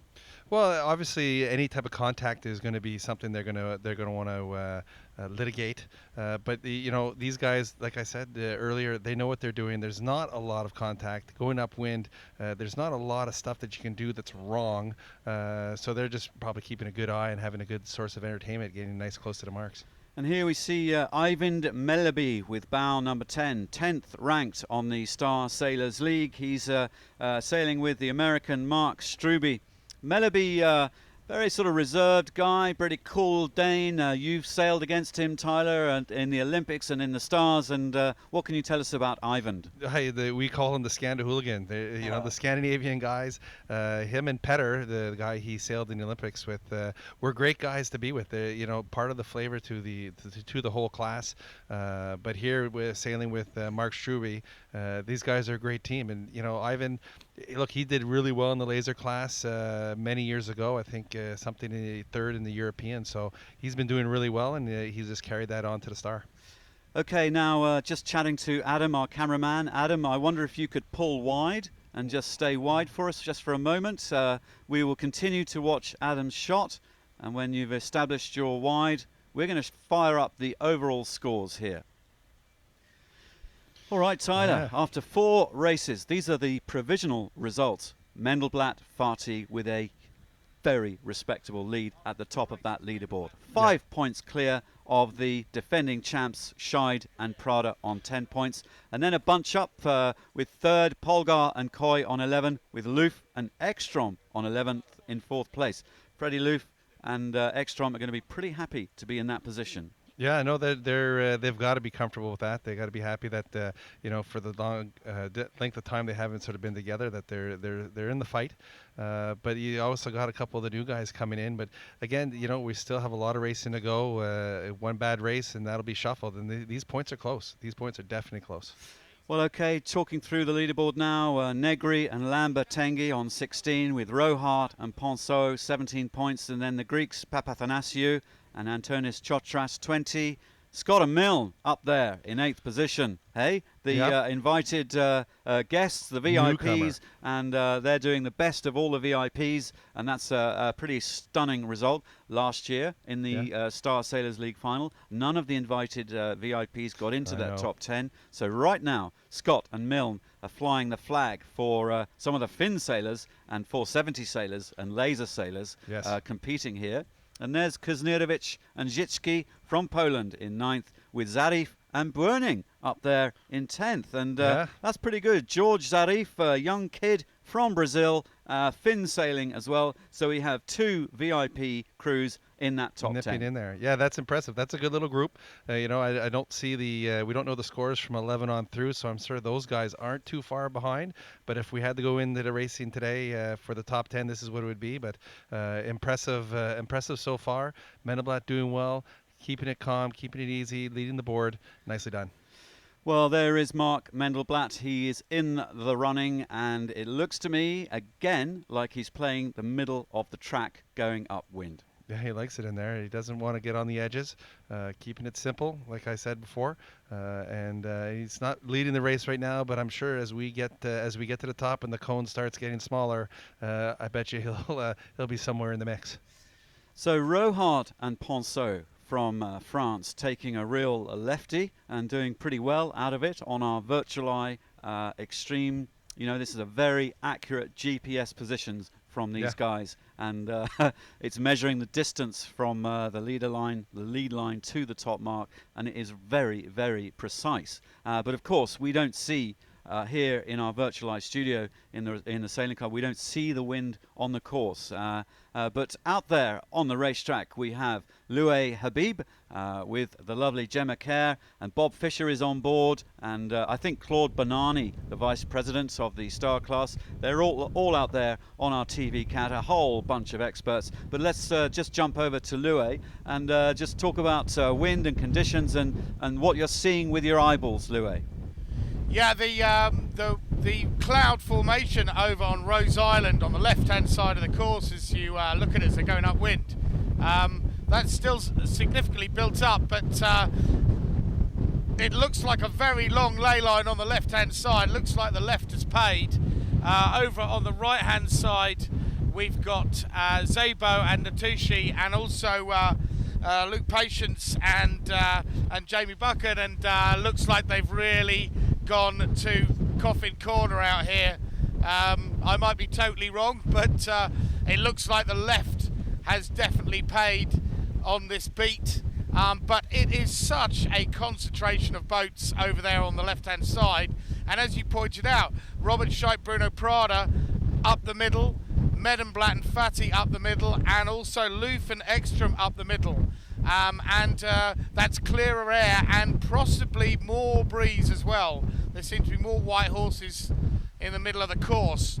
The other advantage they have is that they're on starboard, and those boats that are over on the left-hand side, when they tack over on that ley line, they'll be coming in on port, and that gives those boats at least a boat length advantage. So middle of the racetrack, Digby, looks like a pretty good one, and we've got some big names in there taking that line. Nice one, Loué. Well, we can hear the wind on your microphone hammering upwind, so you guys are doing 6-7 knots upwind, and you're absolutely correct. The middle is looking very good, and right now we're seeing Negri and Lambertenghi with the Frenchmen Rohart and Ponceau performing particularly well, coming in middle-ish left towards that cone. Yeah, well, I guess as we discussed a little bit in the first race, I think the current is becoming less of a factor. The tide is in the changing mode. right now, so it's not really making a bit of an issue. But maybe the wind is picking up a little bit out there, and maybe it's gone a little bit left, giving the guys a little bit more of an advantage coming in on port tack. But here we got the horses galloping in to the top of the course, and as that cone gets smaller, these guys are going to have less and less space, and the clear air will be key. Well, there are the Italians, Negri and Lambertenghi, bow number 1, duking it out just behind with the Poles, Kuznirovic and Zitsky. Negri and Lambertenghi, as we say, they've been training most, I would say, of all the sailors here. They've been focusing on this championship. It means an awful lot to them. They just got pipped at the Worlds this year in Malcesine on their home turf. On the final race of the Worlds, I must say, they were leading the final race, and the destiny was not in their hands because the German team of Staniek and Klein managed to get ahead of a few boats behind to win the Worlds. There you go, Staniek right there. I mean, Klaus, that's the power Klaus has. Getting the hands way out as you come into the mark in a situation like this where all the boats are just full speed into the mark.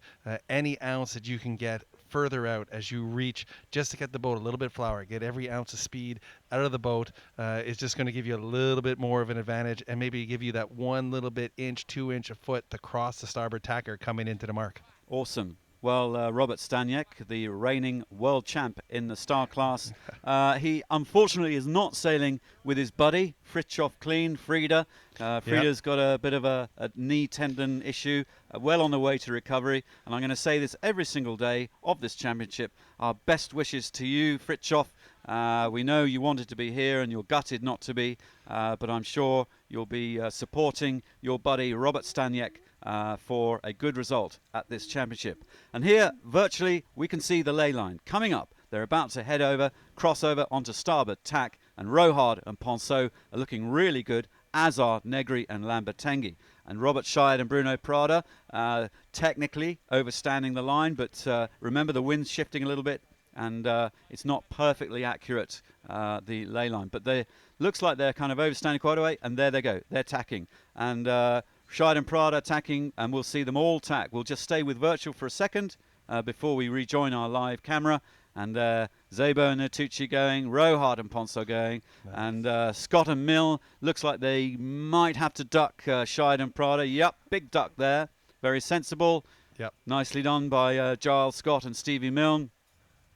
And Rohart Ponceau in a drag race now with Negri and Lambertenghi towards that top mark. Now we are at the top mark with our live camera, and we can cut straight to that to see the boats approaching the line. And let's join Louis Habib out there on the water. It's Rohart and Ponceau with the Italians, Negri and Lambertenghi, looking like they're going to get their first Louis. Yeah, real action just going on here. Negri and Lambertenghi are in pole position, but we've just seen Medenblatt and Fatty come in hard on Rohart and Ponceau and steal second place, coming in on port. And the French did actually slightly change direction. A flag could have got up there, but they didn't. In fourth place, we have Freddie Loof and Anders Ekstrom, and again, up the middles really worked for them. But the big news here, look at Josh Jr. and Miles Pritchard. Okay, after he went for a swim, he's got back into this race and he's in the top 5. We're renaming him Splosh Jr., by the way, Digby. It's a right old punch-up coming in on... Oh, that's Polgar and Coy coming in on port there, looking for a lane and finding one. That was a really good call by them. So we've got the starboard boats coming in, the Greeks pushing in on port as well. And they have also... they stalled up there badly on that one, the Greeks. And Torben Grail, I'm sorry to say, is down the pan. He's second to last with Luke Patience and Jamie Buchan bringing up the rear. Oh, I tell you, no, that's not true. We got the Brazilian team coming through after them, Fuchs and Seifert. So it's you know the number of seconds. That was must have been less than 2 minutes, first to last, maybe less than a minute. But back to you in the studio, Digby.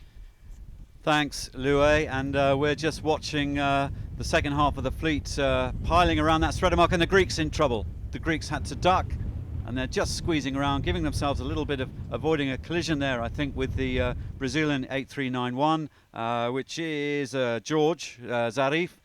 And there we go, Torben Grael heading around, I think in last place. That's not going to please him very much. No, well, you never want to be back there. But again, you still got a lot of race. It's only one of 4 legs. Lots of time, as we saw. The fleet's still close, so it doesn't take much. A couple good waves, a couple good, nice clean lanes, and you can catch right up. There's well, here's George doing a fabulous job, and he's hammering down with Henry Burning. And George, youngster, he was a laser sailor on the helm of bow 98. Hammering downwind. I think he's about 22, and he's a Finn junior world champ. Oh, and who's this coming into shot? Oh dear, it looks like Melody and Mark Struby. What are they up to? They're in trouble. I think they just, I mean, you don't have the lured runner off, so they can't bear off, but it looks like they had to do a 360. A little bit of a penalty turn for some incident that we have not seen yet. Okay, so there they go. Let's watch them do their turns. It's not easy off. to They do were that. set up. They were set up for a downwind, weren't they? Which is why there's so much luff on the jib. When you get set up to go downwind, you got to put the mast forward. You got to raise the jib up. You got all these little specific things that you have to get done just to get ready for downwind. All of a sudden, you have to do a turn. What are they going to do now? They're just going to do a quick jibe, get right back into the mode, head downwind towards the mark, gather their thoughts a little bit, recompose, and just put a number on.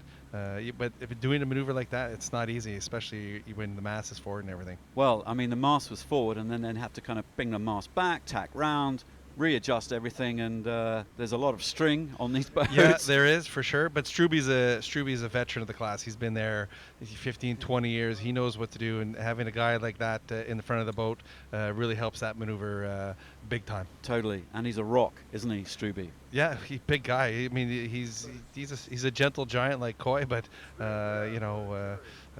big, strong, fit, and a lot of experience. Well, Ivan Melleby from Norway. He's probably snoozing away as we speak, heading down the track. Fairly cool, you know. He's just keeping focused. They're not despondent. Well, a little bit, perhaps, body language-wise. Yeah, but there's not much you can do in a situation like this. I mean, if you get caught doing something or some type of incident that happens, you got to get the penalty turn done, and then you just got to refocus, get right back into the game. You can't dwell on it. You can't get, maybe get one little scream, as we saw maybe as Torben did yesterday, but you just get a little bit, you get that little frustration out, and then you got to get focused, because you never know what's going to happen. Maybe there's an incident ahead for another boat, and they got penalty turns, and you can catch up. Well, there is Mark Struby. Now getting back into the rhythm. These guys have got to collect themselves and do the best they possibly can.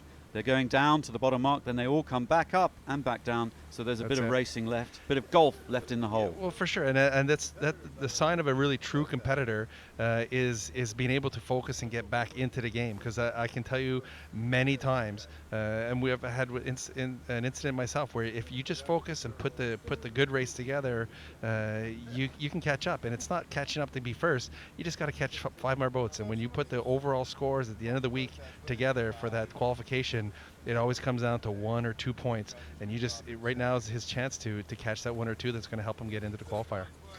Okay, cool. Well, we are looking at a bird's eye view on a virtual eye as we spin virtually around the course. I love virtual eye, Tyler. I just cannot tell you how cool. All these sailors too absolutely love it, and they want a replay of each race to analyze their tactics and strategies and to figure out, how the guys won and how they lost, and it's a powerful analytical tool. Well, I mean, it's a huge tool.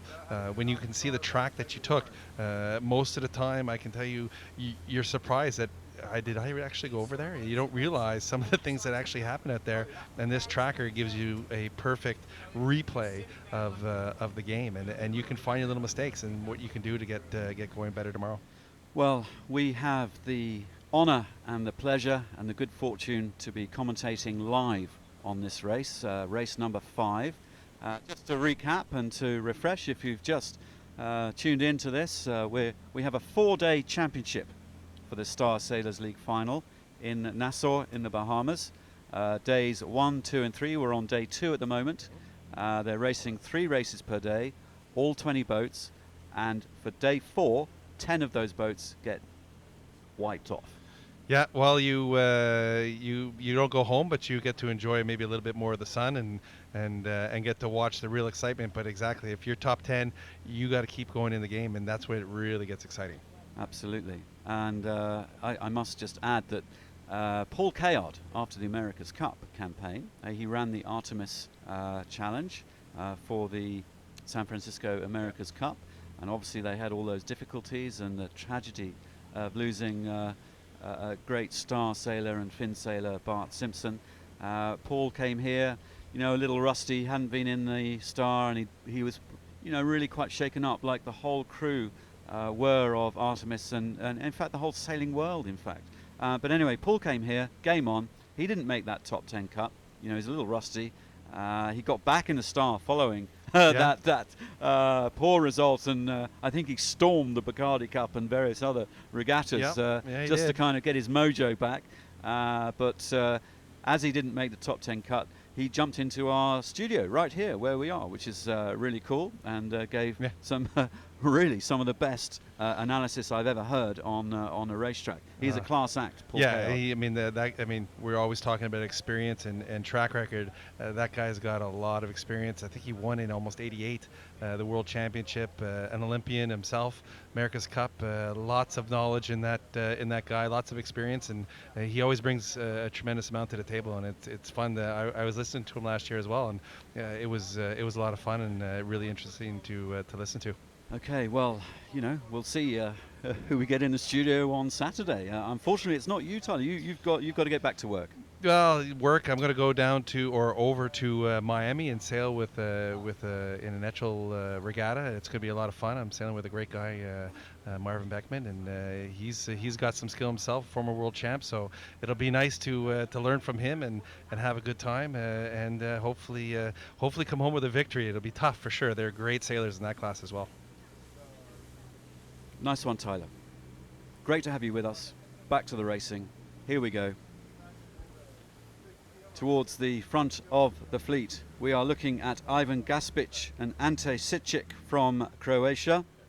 Gaspic, top Finn sailor, VIP, invited here, and through that sail, he's duking it out with the number 1 star sailor, Diego Negri, with Sergio Lambertenghi. And there's a big group, firing downwind. I think we can see Mendelblatt and Fatih through the shot. All French. 3 of those guys with Rohart and Ponceau all lined up.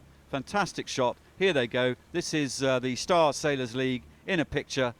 People working hard. Finn sailors, gold medalists, champions, world champions. Yeah. And there it is in the shot, all duking it out together. And they're hammering down towards the bottom gate, about halfway down the track, if not more. Virtual eye, we can jump to that and just see how far we are on the track. John, if we zoom up, check it all out. There's the big picture of race number 5 in the Star Sailors League Grand Final in Nassau in the Bahamas. Perfect conditions, and that is a beautiful group of boats there hammering down towards that bottom gate. Yeah, not too much separating those top 4 as we enter into the bottom cone, last sort of 25%. Again, this is the same thing when you go upwind. When you get down to the bottom part, it all gets tighter. The less clear air coming down, a lot more rules come into play, and then you have to pick which side of those two marks in the gate are you going to go around, and which one's going to give you the best advantage. Well, interestingly, Gaspic and Sitchik, the Croatians, are trundling down the left-hand side of the track as we look down the course. Yeah. And that's the little boat bottom left of our shot, I think. Gaspic and Sitchik from Croatia, duking it out there neck and neck with Mendelblatt and Fatih, who are probably going to go around the right-hand side. What do you think? You're crewing on these boats, Tyler. What are you going to do if you're on Gaspic's boat? Well, at this point, I'm trying to judge how do I go towards Mendelblatt. The guys, there's 2 boats below me. Obviously they have the inside advantage at this point. As we get in close, maybe it's going to be easier for me to just follow right behind the Croatian. But you still have to discuss your strategy. Obviously, the French here are right in line of these guys, so it's going to be tough and it's going to be close. You just have to make the key thing here. Make a nice clean rounding, get upwind, get the sails set, and then start going again. Keep your advantage towards the rest of the fleet.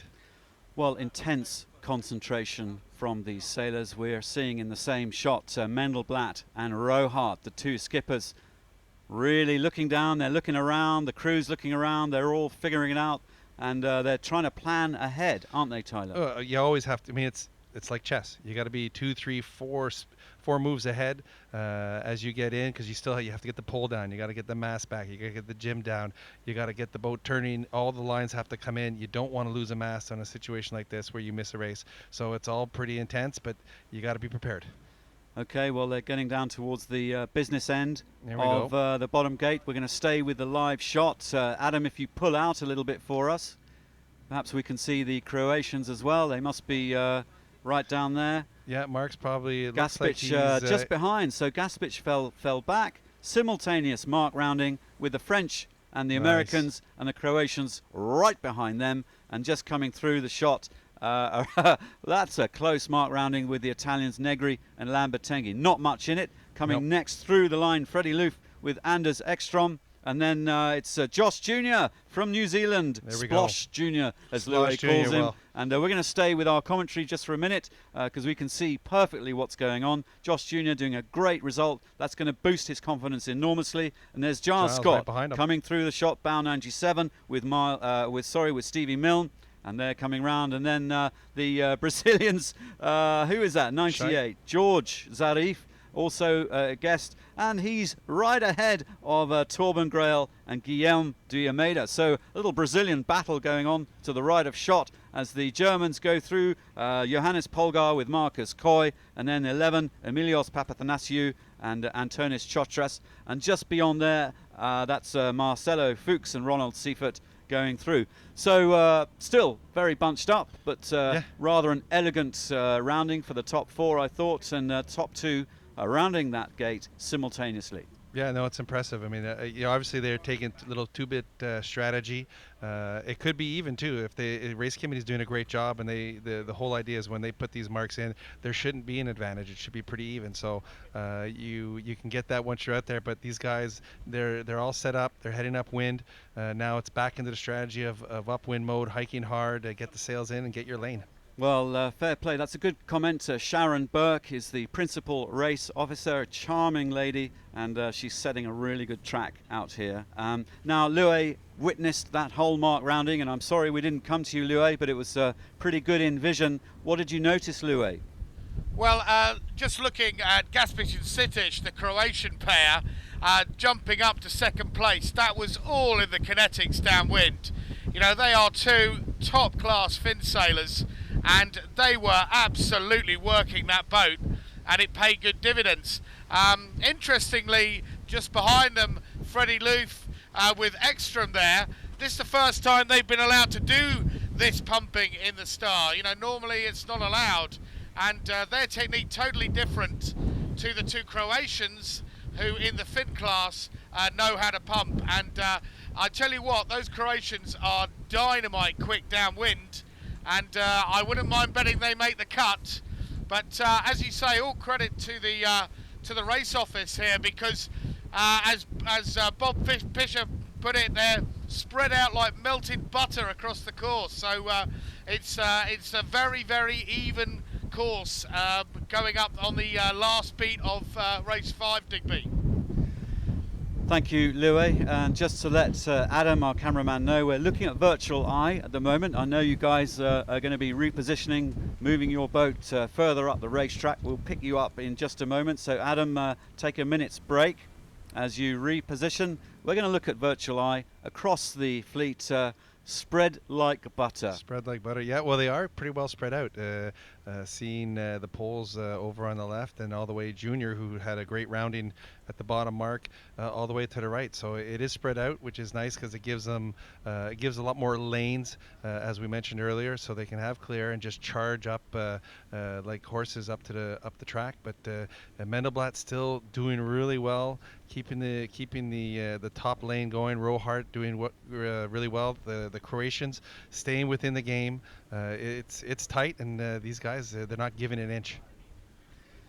Well, there it is at the front of the fleet. Mendelblatt and Fatih, they are beginning to emerge as the stars of this regatta Yeah. in race number 5.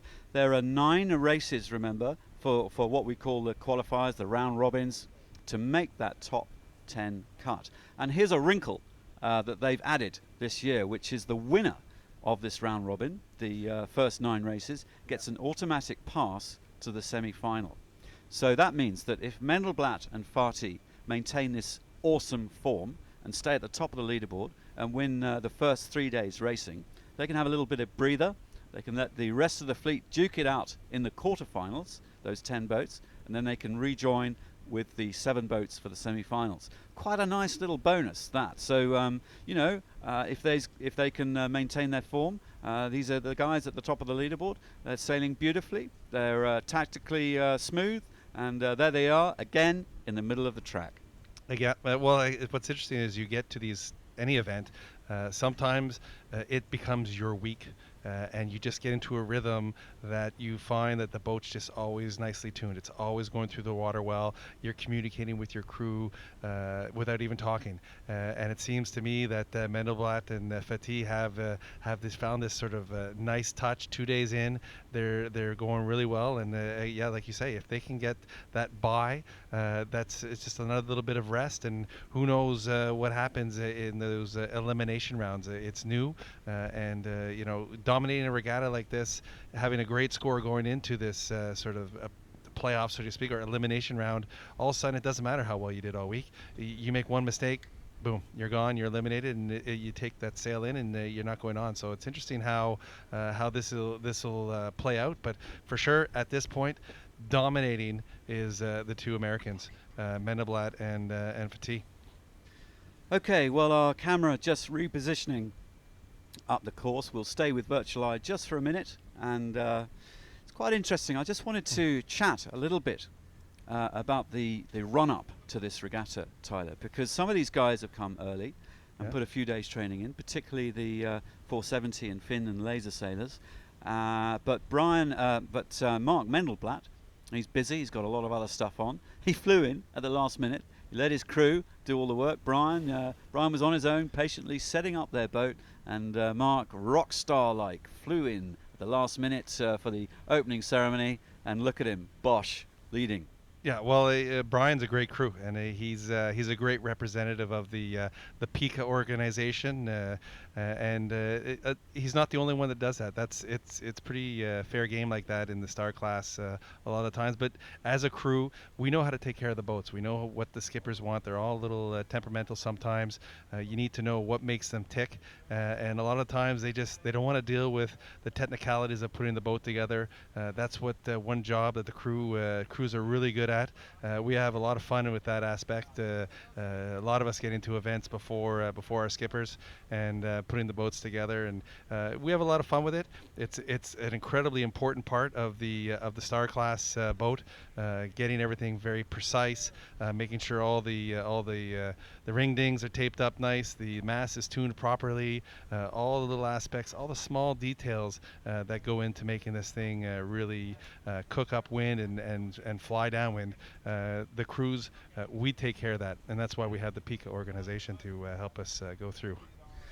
Nice one, Tyler. Well, we're just sticking with Virtual Eye for a minute. Looks like our TV camera cat has decided to go left-hand side up the track, and any second now we can join our live shot.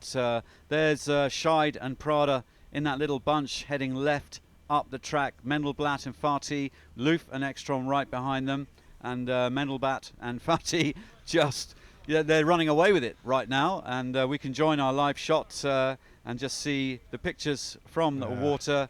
Beautiful conditions. Rohart and Ponceau with the French sail there, left of shot, and the Italian Navy, as Louis calls them, Negri and Lambertenghi in amongst it, with the Croatians, which is really nice to see. Gaspic and Sicic up there, and Freddie Loof through the shot with a Swede SWE on the sail, and Josh Jr. we just saw behind the Croatian sail with the New Zealand flag, New Zealand numbers on his sail. So that is the live picture of race number 5.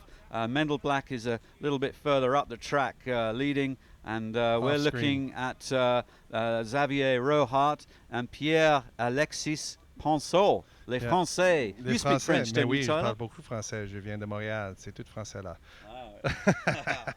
Throw that one in. But these guys, these are great sailors. There you go. He's got the hand behind the head, working hard, trying to just keep that edge that he has. You can see it looks like a starboard tacker coming across. Not sure if they're going to quite make it. But again, these guys are great, and it's great to see the Croatians get in there. They need a couple good races just to make the top Hey, 10. look, But we've got well, I know the lens, the long lens compresses action. But Yeah, in but that still, shot, they- we're seeing the French just yeah, they're going to get it. They're going to snip nicely ahead. They're going cleaning, to snip ahead. crossing ahead of the Swedes there, Freddie Loof and Anders Ekstrom. Yeah, but you don't always want to, even though you're on starboard tack, you don't want to always force that guy over, because maybe, Freddie feels that he wants to go a little more left because it's more advantageous. So he's going to let the guy go to what he'll feel is the disadvantaged side. So even though you have starboard port, you don't always want to take advantage of that move.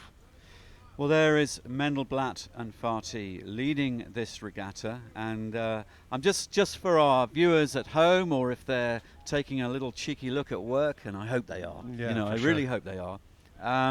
Our amazing Fleur lens, this America's Cup lens, is enormously powerful, but it compresses the distance. You know, as you zoom in, it looks like the boats are a little bit closer.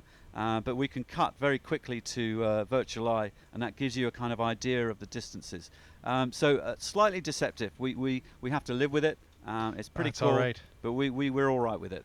Well, I can tell you, just watching stuff like this, being a little bit older and having, not having this technology, if you have the ability to watch this with the tracker and throwing in the pictures, it's not hard to play a little hooky at work and and watch a little bit of Wi-Fi or on your app on your phone. It's great to see, and it makes those cold days go a little bit a little faster. Nicely put, Tyler. Nicely put. And I'm telling you, man, it must be freezing up in Canada right now.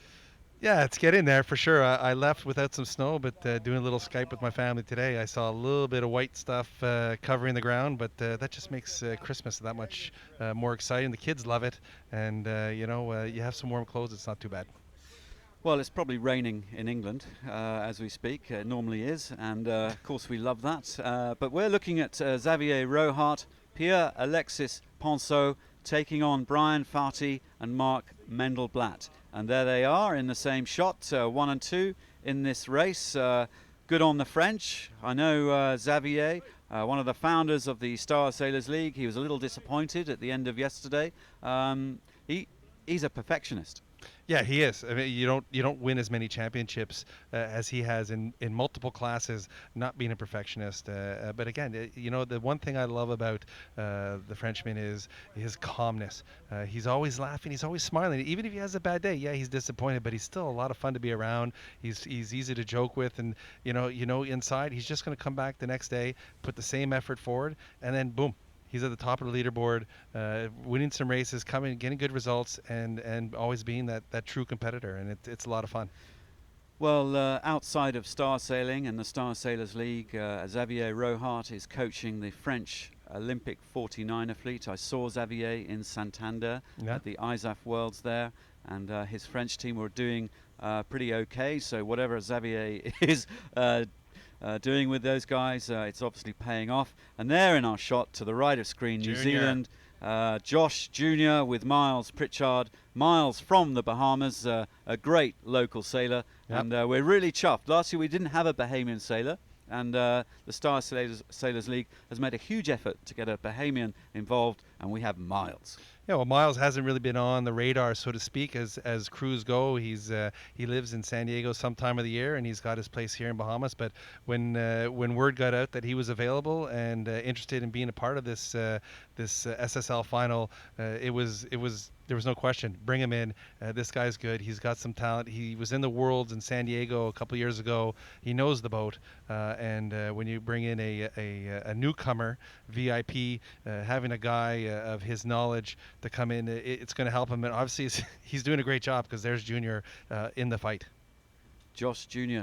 Now, Josh Jr. has two middle names, both beginning with J, apparently. Yeah. So he's Josh JJ Jr., Triple J. And he's from Wellington in New Zealand. And he's Kiwi. part of a little sort of campaign there to promote Wellington through sailing, which I think is rather nice. And we're happy to give him a plug and to wave the Kiwi flag of Wellington as we watch Josh Jr. doing a fantastic job here at the Star Sailors League. He's a laser sailor now focusing on his fin campaign for Rio 2016. Yeah, great place, Kiwi Land. I mean, I got married there, so I loved it. You know, it's a fun place, and they produce a lot of great sailors. I mean, just Russell Coots, gold medalist himself. So, you know, a lot of history in that little country. Yeah, Russell Coots, he's not bad, is he?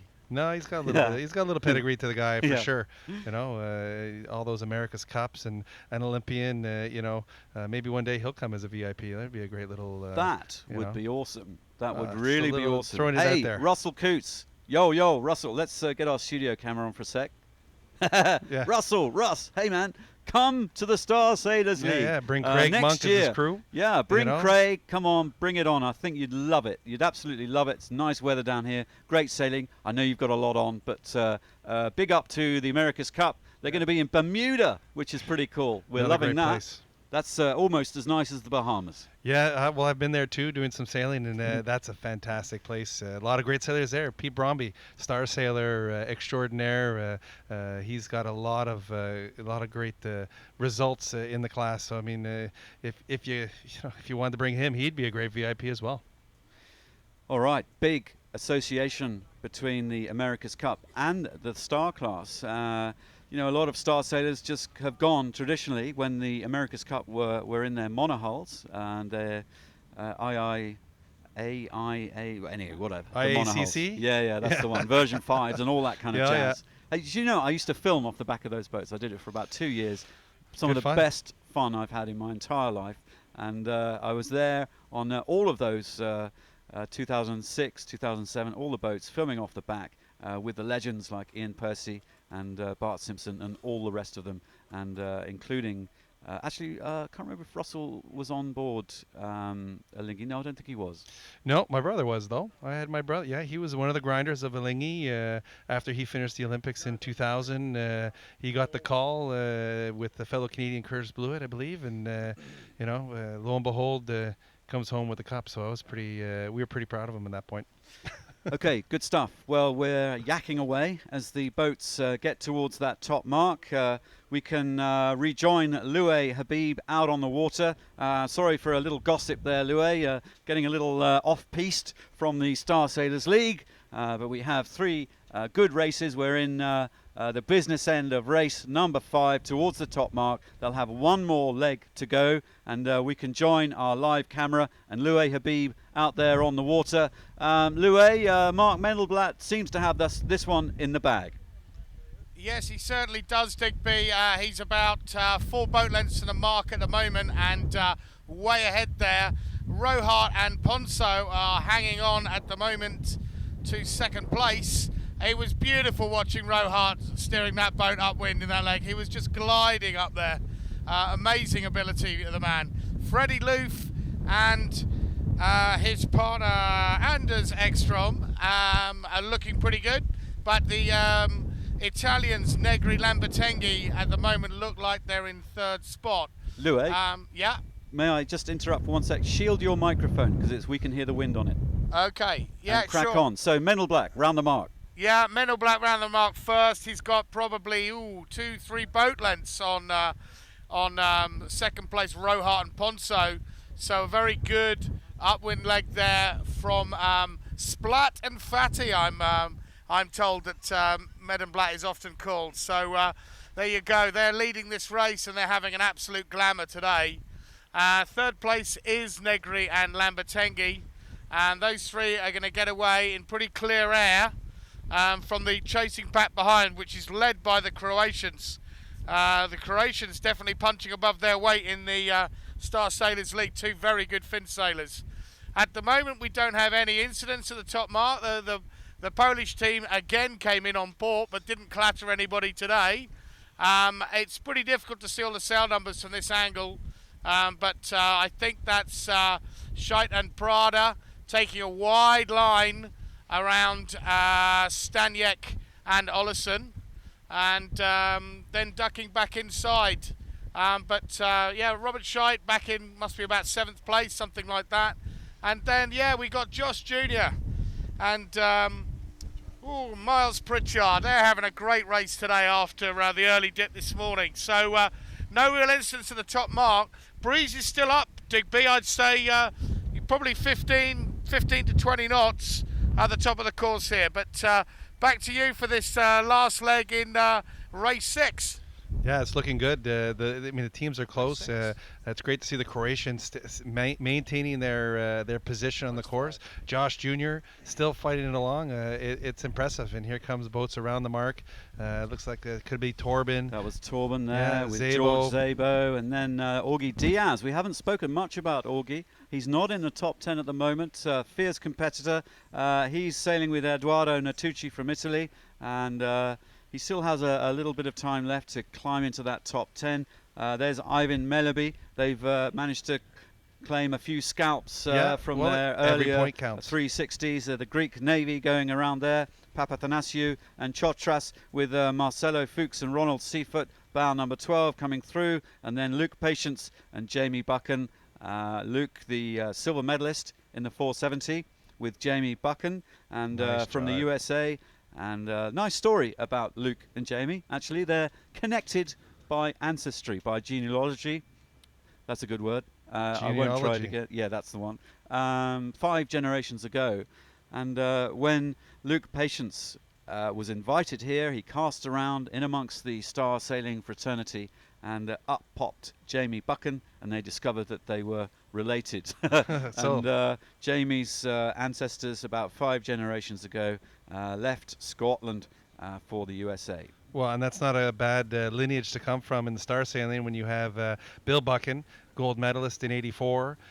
Carl, his father, he actually won a gold medal in the same Olympics as his grandfather, Bill, in the FD. Just snipped out the Canadians for the gold. And then and I think Carl's won a gold world championship. So there's pedigree here, and it's great to see the history of the class that you can bring in. I mean, that's 3 generations competing in the star class, all getting great results. Coming here, sailing with another Olympic medalist, that's impressive. Well, Jamie now lives in Seattle, and I believe he works for the family business. Yes. And easy to get time off. Yeah, get some time off, exactly. 30 years old, sailing a star for 9 years, and he's a multiple district champion in the star. So top crew, and I think those guys have had an absolute blast this week, and I know chatting to Luke in the mornings, he's really, really enjoying this first time blast in the star class. Well, one of the things that you know we haven't really said, but the Star is just, it's a great boat to sail. It's a lot of fun. So even though maybe he's not having the greatest results of the course, he's still probably really enjoying the actual sailing of the boat, the learning of it, and it teaches you stuff. I mean, he's going to come here, he's going to race, and regardless of his result, he's going to leave a better sailor, and maybe he turns that silver into gold for Rio. Nice. Well, I was in touch with Luke before the regatta, and I was raving about this regatta, and I said that perhaps, you know, he may learn a trick or two.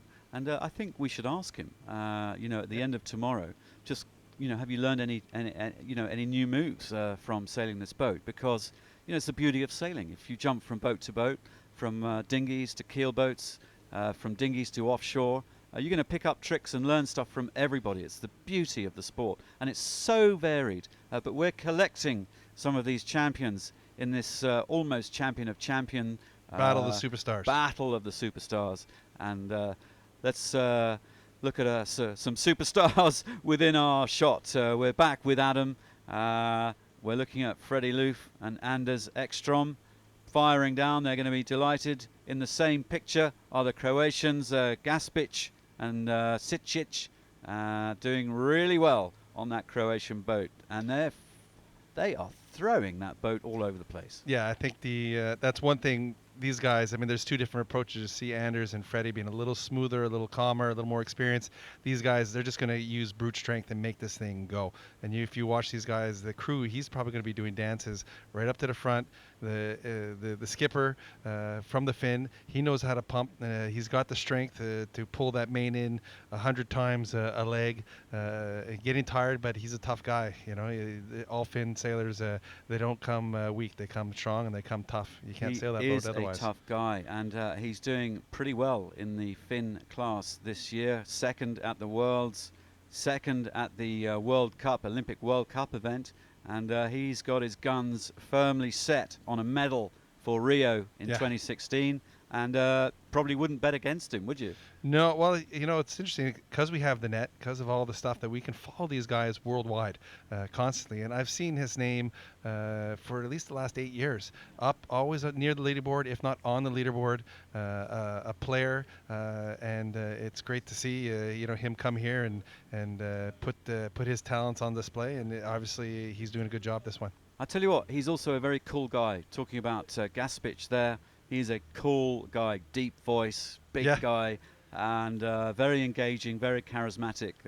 A cool guy. I think we'll see a lot of. He's got a bright future. Yeah, for sure. I mean, you just coming from the fin class, I'd imagine he's going to have a long career, and who knows? You never know. That's the beautiful thing about sailing is you never know what opportunities can come up and where your future may lay. But right now, it's all about Rio. Okay, so Gaspich and Sitchik in fourth position. Just ahead of them, the Frenchmen, Rohart and Ponceau, and Scheid and Prada. That is astonishing. Where did they come from? Up into second place. They have an extra gear downwind. That is extraordinary. But Mendelblatt and Farty have a grip on this race again. He's strangling this thing. I mean, he didn't have that lead going around the top mark. So obviously, I like to use the word, the synergy with these two guys, Fatih and Mendelblatt, or Splat, they're on. They are cool customers, and they are in the game right now. And I don't want to jinx them and say they're untouchable, but there seems to be something going on that's really good. Well, that virtual eye is really giving us the full picture of what is going. 137 meters lead by Mendelblatt and Farty. They are top of the leaderboard going into race 5. This is going to see them with an even bigger points margin. They're beginning to look comfortable. Not going to sort of doom anybody here, but they are.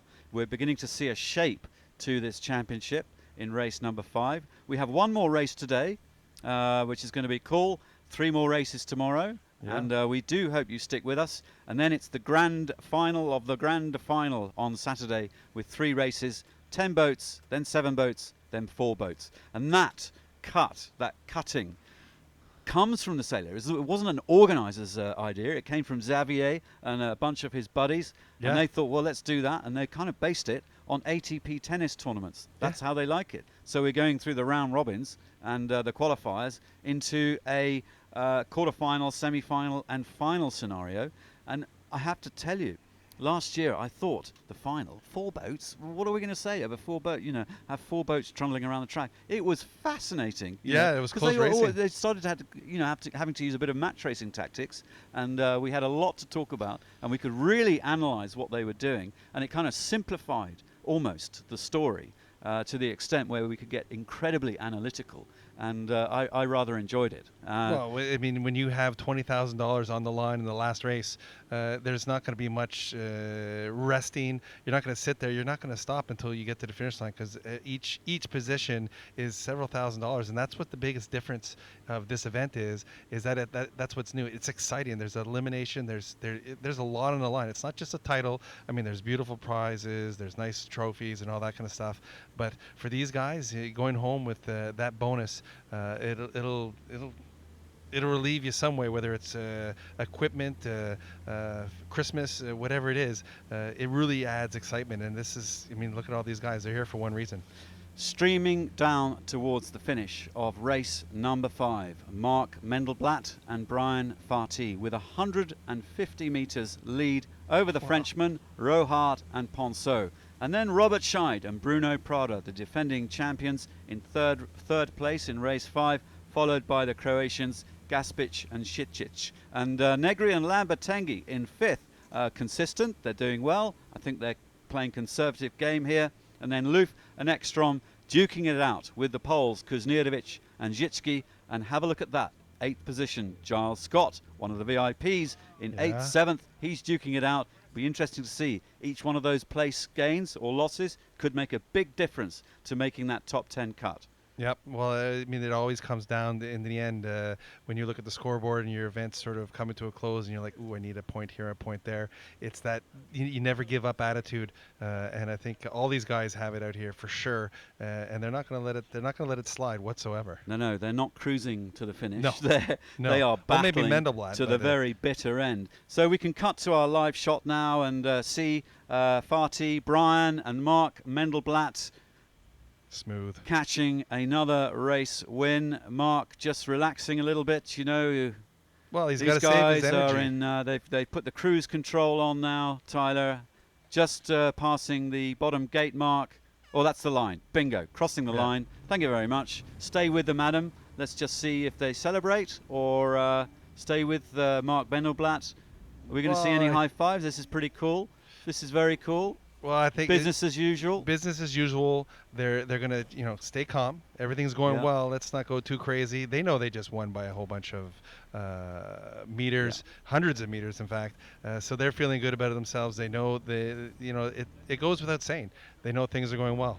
They're not going to change anything, and it's time to rest. Keep the energy. We still have 3 more days or 2 more days of racing after this to gain the energy. Okay, so we're back on Virtual Eye to see the next finishers crossing the line, Rohart and Ponceau, and they're just crossing the line as we speak.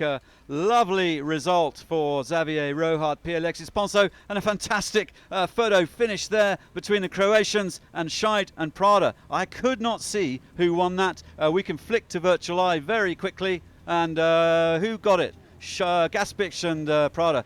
Back to the live shot. And a big bunch of boats heading across the line. Bang! There's Freddie Loof and the Swedes and the Italians going through with the Poles, and then the Brits coming through there. Giles Scott, Stevie Milne. Super close finishing going on here for race number 5. And going through the line now, Josh Jr., Miles Pritchard. Super recovery from race number 4 with there's Robert Staniek, reigning world champ, with Klaus Olesen, and right behind him, Luke Lawrence, Josh Revkin. And through the shot, I didn't see who was going through that shot, but coming in now, bow number 6, Johannes Polgar and Marcus Coy.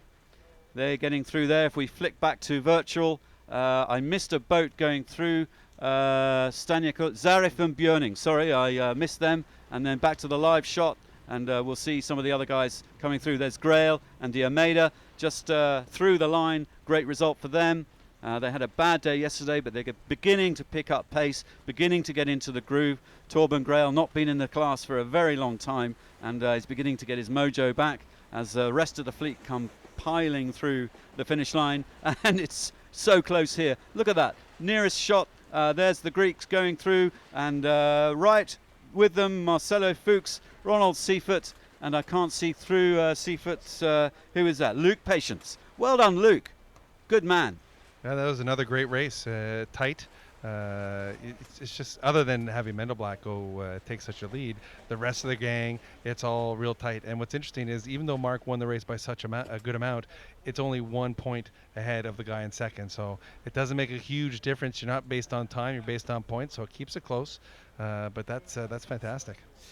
Well, awesome race number 5. I wonder, just talking to Lue and Adam on our TV boat, I wonder if it'd be possible to get Bob Fisher with Gemma in the shot. We're on Virtual Eye. If you guys readjust, if Bob is up for a little comment, it'd be quite interesting to see. Bob's raced a star for a very long time. He is the most knowledgeable guy about sailing that I've ever met across all classes. And if those guys can readjust and we see Gemma and Bob in the shot, we'll come to them and have a little chat with Gem and Bob. That'll take a minute or so to set up, maybe 2, because I think Bob's got to climb a ladder. I'm not sure if he's really up for that. You know, he's getting on a little bit. But it's wavy out there. Yeah, and it is quite bumpy. So fingers crossed, we'll try that in a mo. So we'll keep talking a little bit and just queue up our final race of the day. Race number 6 and Wow. conditions still looking perfect. This is an awesome racetrack. Yeah, no, it's great. I mean, what a great place to sail. The conditions, I'm sure the wind's pretty stable out there. We still got the great waves. The tide has now changed direction, so it may mix up the water or the sea state a little bit, but still, it's going to be a great race. It's race number 6. This is it's a bit of a changing of the tide, so to speak, not about the current, but now we're going to start really laying in where are the points. This is going to be the last race. We're going to see who the top 10 is, and then it gives everybody sort of a focus of how you're going to approach your third day of racing, your last 3 races. Now it becomes you just got to get top 10. So you're not necessarily racing Mendelblatt anymore. You're kind of racing a little bit of the guys you just got to get in front of. It's still a little early to think about that, but it's going to start going in their heads at the end of the day. And then tomorrow, when they come back tomorrow, for some of them, it's all about survival. Well, you got to get in the top 10, right? I mean, you're going to have your leaders. I'm sure your Loof, your Prada, your Mendelblatt, all these guys are going to have a pretty significant lead. Still, you never know. Tomorrow is forecasted for the biggest breeze of the week, so a lot can happen. One broken mast, you're gone.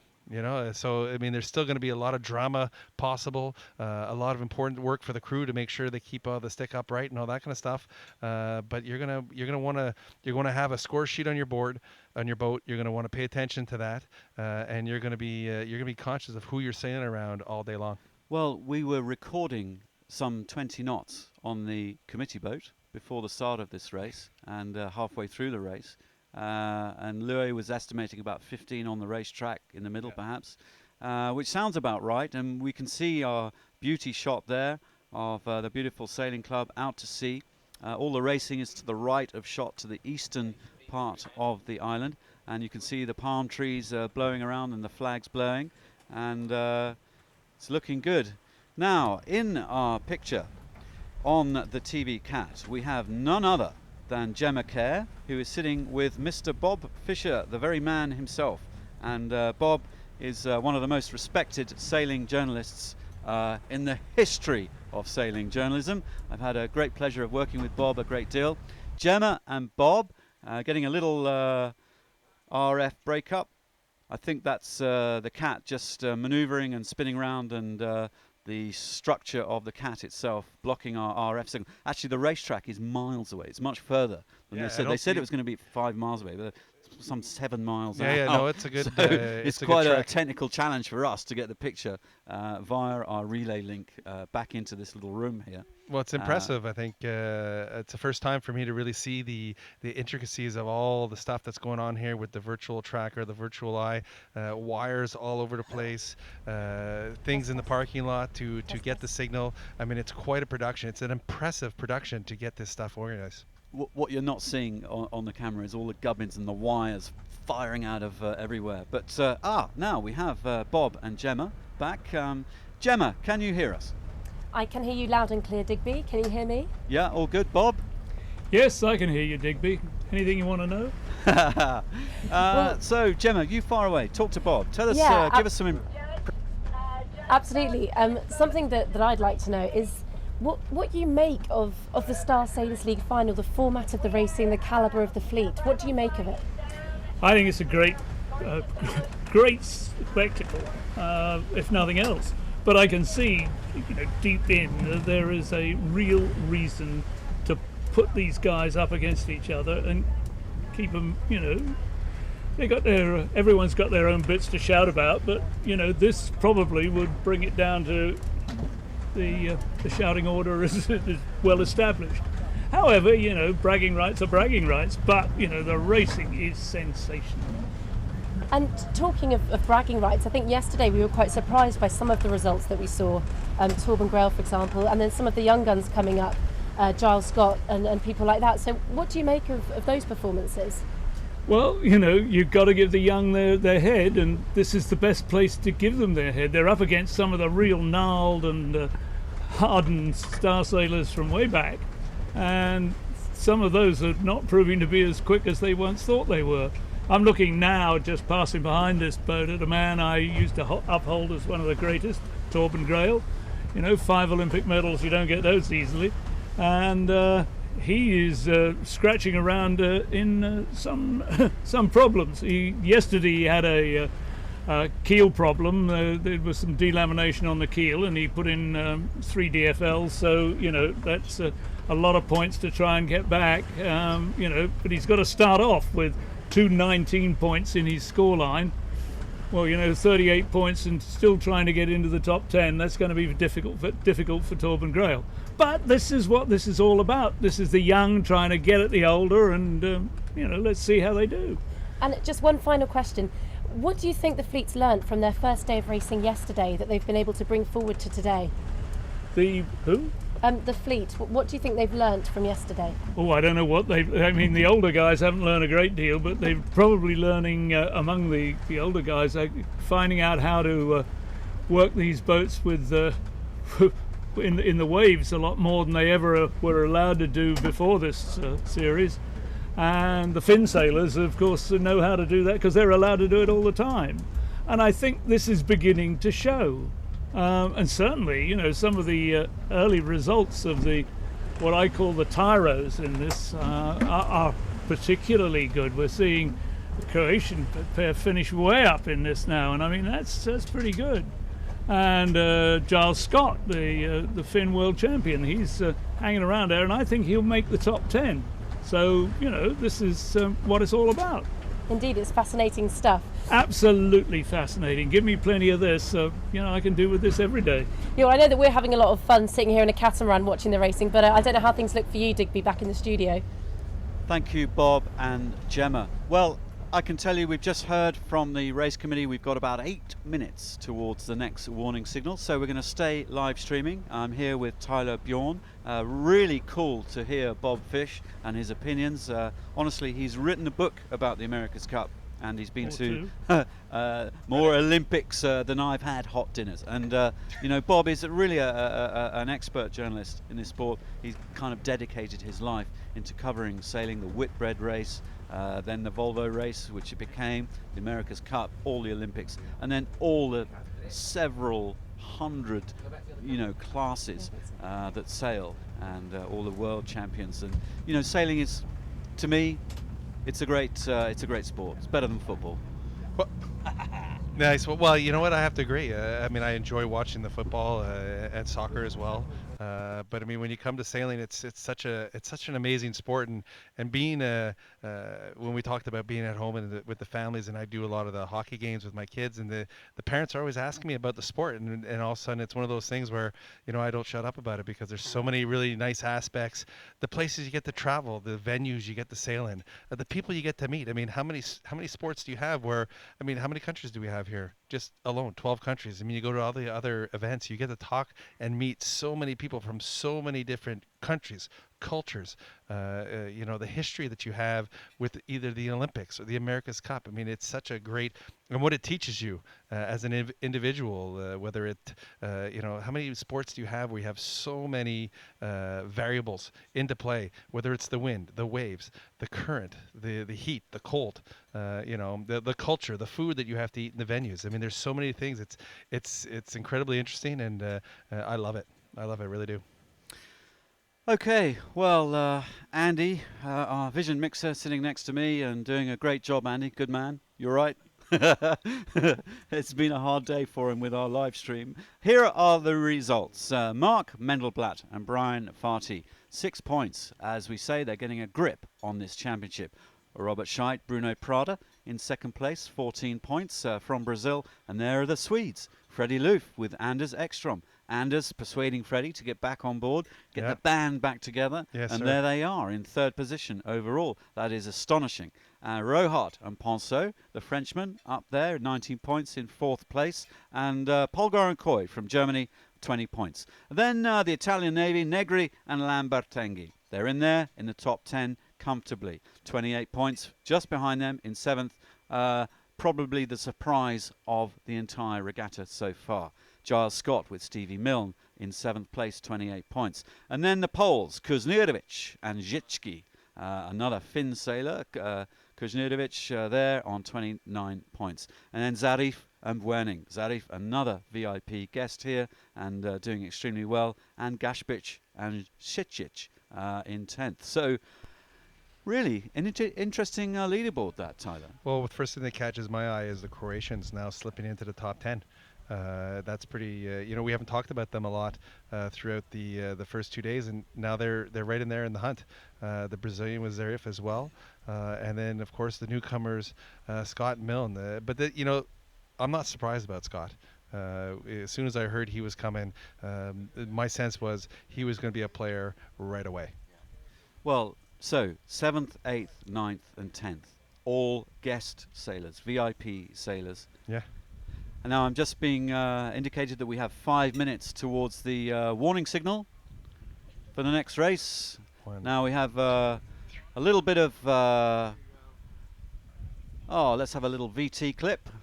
Nice little VT from Andy pointing at me, a nice little Star Sailors League promo. Take it away, Andy.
Okay, good stuff. Little promo there, helping the Star Sailors League, a little bit of sailing. Now we are in sequence for race number 6. We are approaching the 1 minute gun. The Blue Peter is up. Louis Habib is out there on the water, and Virtual Eye can tell us exactly how long towards the race start. Ben, how many minutes? Thank you. 1 minute 50 towards the next race start. So when that blue flag comes down, it's all action, and we will be in the 1 minute sequence there. So Louis, any news from you out on the racetrack? The news is, Digby, we have the French tricolore flying from the back of the boat, which in flag terms means number 3. 5 laps of this 6th race, so we are going to have an upwind finish. So there's an extra lap, effectively, to what we've seen before. Conditions are roughly the same. We've probably got about 15 knots out there. And there's Luke Patience at the front of the boat, hull number 95. He's trying to fix something. He's shaking his head a bit. So they've done a bit of boat damage there. But Luke's up there with his hands and feet, quite frankly. There we go. 1 minute to go. So 1 minute to go, a very even spread across the line. Interestingly, Sotras and Papathanasiou and Sotras hanging back. So are the Germans, Staniek and Olesen, I should say, the Dane. But they're coming in. There's a lot of sails flapping. There's a few boats early, and we believe the tide has turned. So that's probably why. Hanging back off that line because there's some tide pushing them over. So the interesting thing as well on the tide changing, it's now wind against tide, and we should see some more waves on the race course. But Louis. yeah, Just shield your mic. Keep talking. okay, yeah. So anyway, we are 15 seconds, and it's an absolute blanket at the start here, Digby. The wind speed on the line in that disturbed area is pretty bad. There they go, and I can pick out a gold star with a Brazilian number on it. Had a great start up there at the pit end. That's got to be Robert Scheidt and Bruno Prada. Yeah, Louis, we can see Robert Scheidt in our shot, right in the middle of the pack. So they've taken a start a little bit more towards the committee boat, Tyler. Yeah, no, they're playing it clean.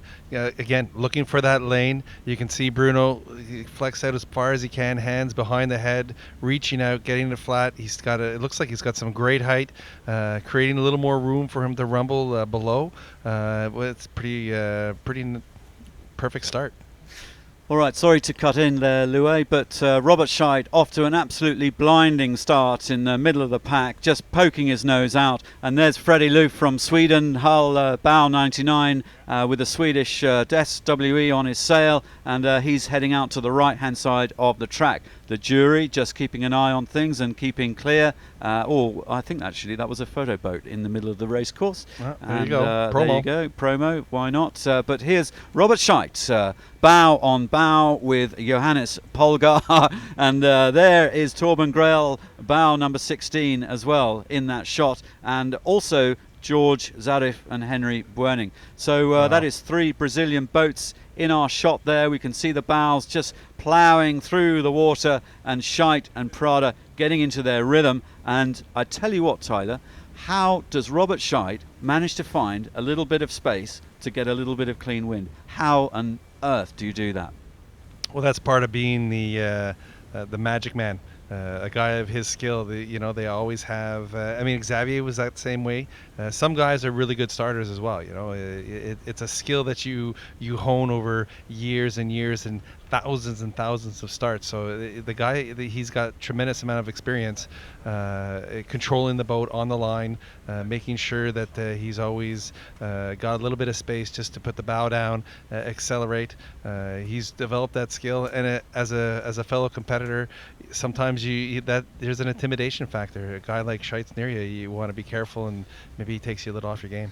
Well, there's Freddie Loof with Anders Ekstrom battling away with the Italians. Italians just tacking away to try and find some clean air, but there's a lot of traffic in amongst that. Freddie Loof looking very comfortable with Anders Ekstrom, and there they are. They sailed together for 7 years, haven't sailed together for some 7-8 years, and they're back in the groove. But they've got a bit of trouble there with, I think that was Ivan Melleby and Mark Struby, the Norwegians. The Swedes having a Scandinavian battle with the Norwegians at the moment, and Zitsky there having a go from Poland. So a lot of nationalities, the Croatians too, the New Zealanders and the Brits and the Germans.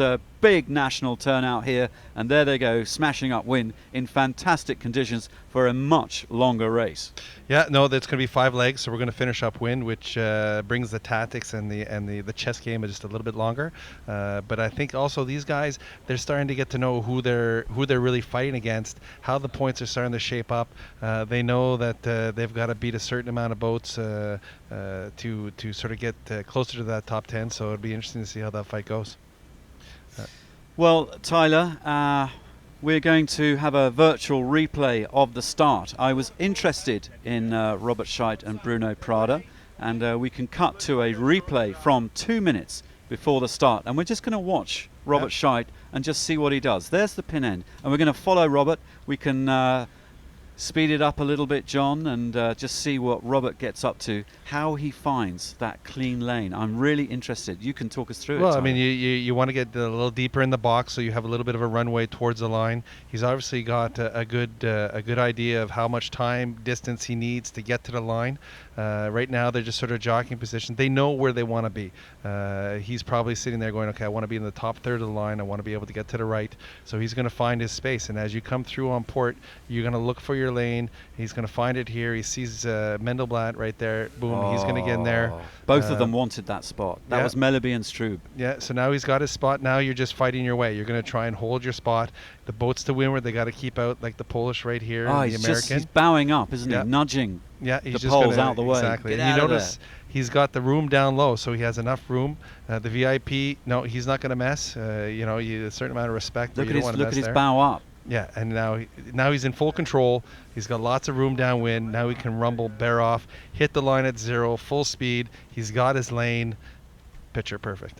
Bingo, look at the space to leeward. All Yeah. right, so he's now got the poles behind him, and look at all that space. He's got clean air coming from the right of shot. Exactly. The poles have got out of there. They said, that's no good for us. Nope. Robert stuffed them, basically, on that start line, and now look at all that space that he's got. He can just bow away and Yeah. pick up speed and ramp off that line at speed, middle of the track. That was a beautiful piece of tactics. Yeah. And great replay from Virtual Eye. Impressive. So now we're going to join the live picture halfway up the track. Thank you very much, Virtual Eye. We're back with Adam on the America's Cup cam, Gold and we're star. seeing a lot of gold stars, World Championship title winners up there. Freddie Loof, Xavier Rohard, and I couldn't see who else. Johannes Polgar, I think, or Staniek, I think, perhaps. So here we go, and Josh Jr. Look at that, New Zealand. They're duking it out. They're looking good up the left-hand side of the track. And Freddie Loof and Anders Ekstrom, the Swedes, looking comfortable as well. This is nice from the New Zealand sailor. Yeah, no, he's doing well for sure, and it's amazing. Look how tight the boats are. Even halfway up the leg, the boats are still bunched. They're still fighting. No one's giving an inch. Day 2, race 3. It's a long one, so they're going to have to really work themselves hard, especially finishing upwind. But it's all about keeping within range of a good finish. Loof looks amazingly fit to me. You know, he's been an Olympic athlete for a very long time. And does he work on a ski resort or something? Well, it's another interesting tidbit. Freddie comes off of 20 years of Olympic sailing and finally gets that gold medal with such dramatic fashion. And what does he do? He gets himself a hotel up in the mountains, and now he's running a ski resort. Interesting, and what's interesting about these guys, as they are for all Olympians, is they look for challenges. They look for something that they don't take the easy route. They look for something to do. Obviously, something like that, going to the Loof Lodge, spending time and going skiing with an Olympian is attractive. The Loof Lodge. I'm going to book my place right now, man. Well, Freddie, 44. So you can't really keep sailing at the very top Olympic level for too long. But having said that, there are some older sailors in this fleet. That I think the oldest, not to be disrespectful in any way whatsoever, is Augie Diaz at 60, and he's competing here with these guys and doing a fantastic job. Yeah, well, but Augie's always in the hunt wherever the event. I mean, this is a tough event to come to. You know, I mean, you've got to be physical. We may not have talked about him a lot, but the guy, he's got skill. He's got a lot of titles in the snipe class. Every time we went in the circuit in the star class, Augie's always in the hunt. It's impressive. There's no disrespect to anybody that's here racing in this class. I tell you what, just talking about age for a second, I bumped into Santiago Langer, Santi Langer, who's been an America's Cup tactician for many years. He's 54, but he was racing a NACRA 17 at the Santander Worlds. That is the new catamaran Olympic class, and Wow. I suspect the NACRA has kicked the stars out, but there was Santi Langer hammering away in the top 10 in the medal race at the Santander World Champions for the Olympic classes. Santi Langer, 54, an absolute inspiration. Oh, for sure. I mean, That's impressive, and you just go back to some of the other legends of the sport. Elstrom, I believe he went with his daughter in the tornado in 1988 at 64. And one of the best pictures of that event was him port tacking the fleet in about 25 knots. Four-time gold medalist in the Finn back in the 60s. Another impressive guy. But you know what? Age is in the mind.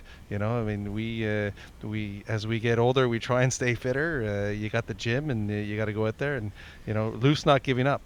Not at all. Last comment on age, Tyler, Yes. before we get back into the racing. I had the honour of interviewing somebody called Paul Henderson, the Pope of Sailing. He was the president of the International Yacht Racing Union, which is now the International Sailing Federation. I don't think they like the word yacht. It was a bit too elitist, so they went sailing, and they couldn't get ISF because softball had it already. Yeah. So they went ISAF, and the A means for nothing really. But ISAF is the world governing body of sailing. They Canadian. They run the Olympics, and Paul Henderson, Canadian, very charismatic man. He smashed the rules together from a legal library into a comprehensible, fairly short document, and that was a stunning achievement. Big shout out to Paul. And he said the magic of sailing, this was in an interview I did when I worked for Yachts and Yachting magazine as a rookie reporter. The magic of sailing, he said, is that you can sail from 8 to 80 and meet your wife and get married in the process of it. And kind of that's actually what I've been doing. I don't know if I'll get to 80, I doubt it. But anyway, that's enough about age. Back to the racing. Sorry to go off piste. What are we looking at, Tyler? Well, they got Bruno and Robert. Still, look at them hiking out hard, going straight across the Americans here, keeping it going. Impressive. Look at the boats going through the water so beautifully. They seem to be heading a little bit more to the left hand of the course. That's a beautiful shot right there. That's a great shot.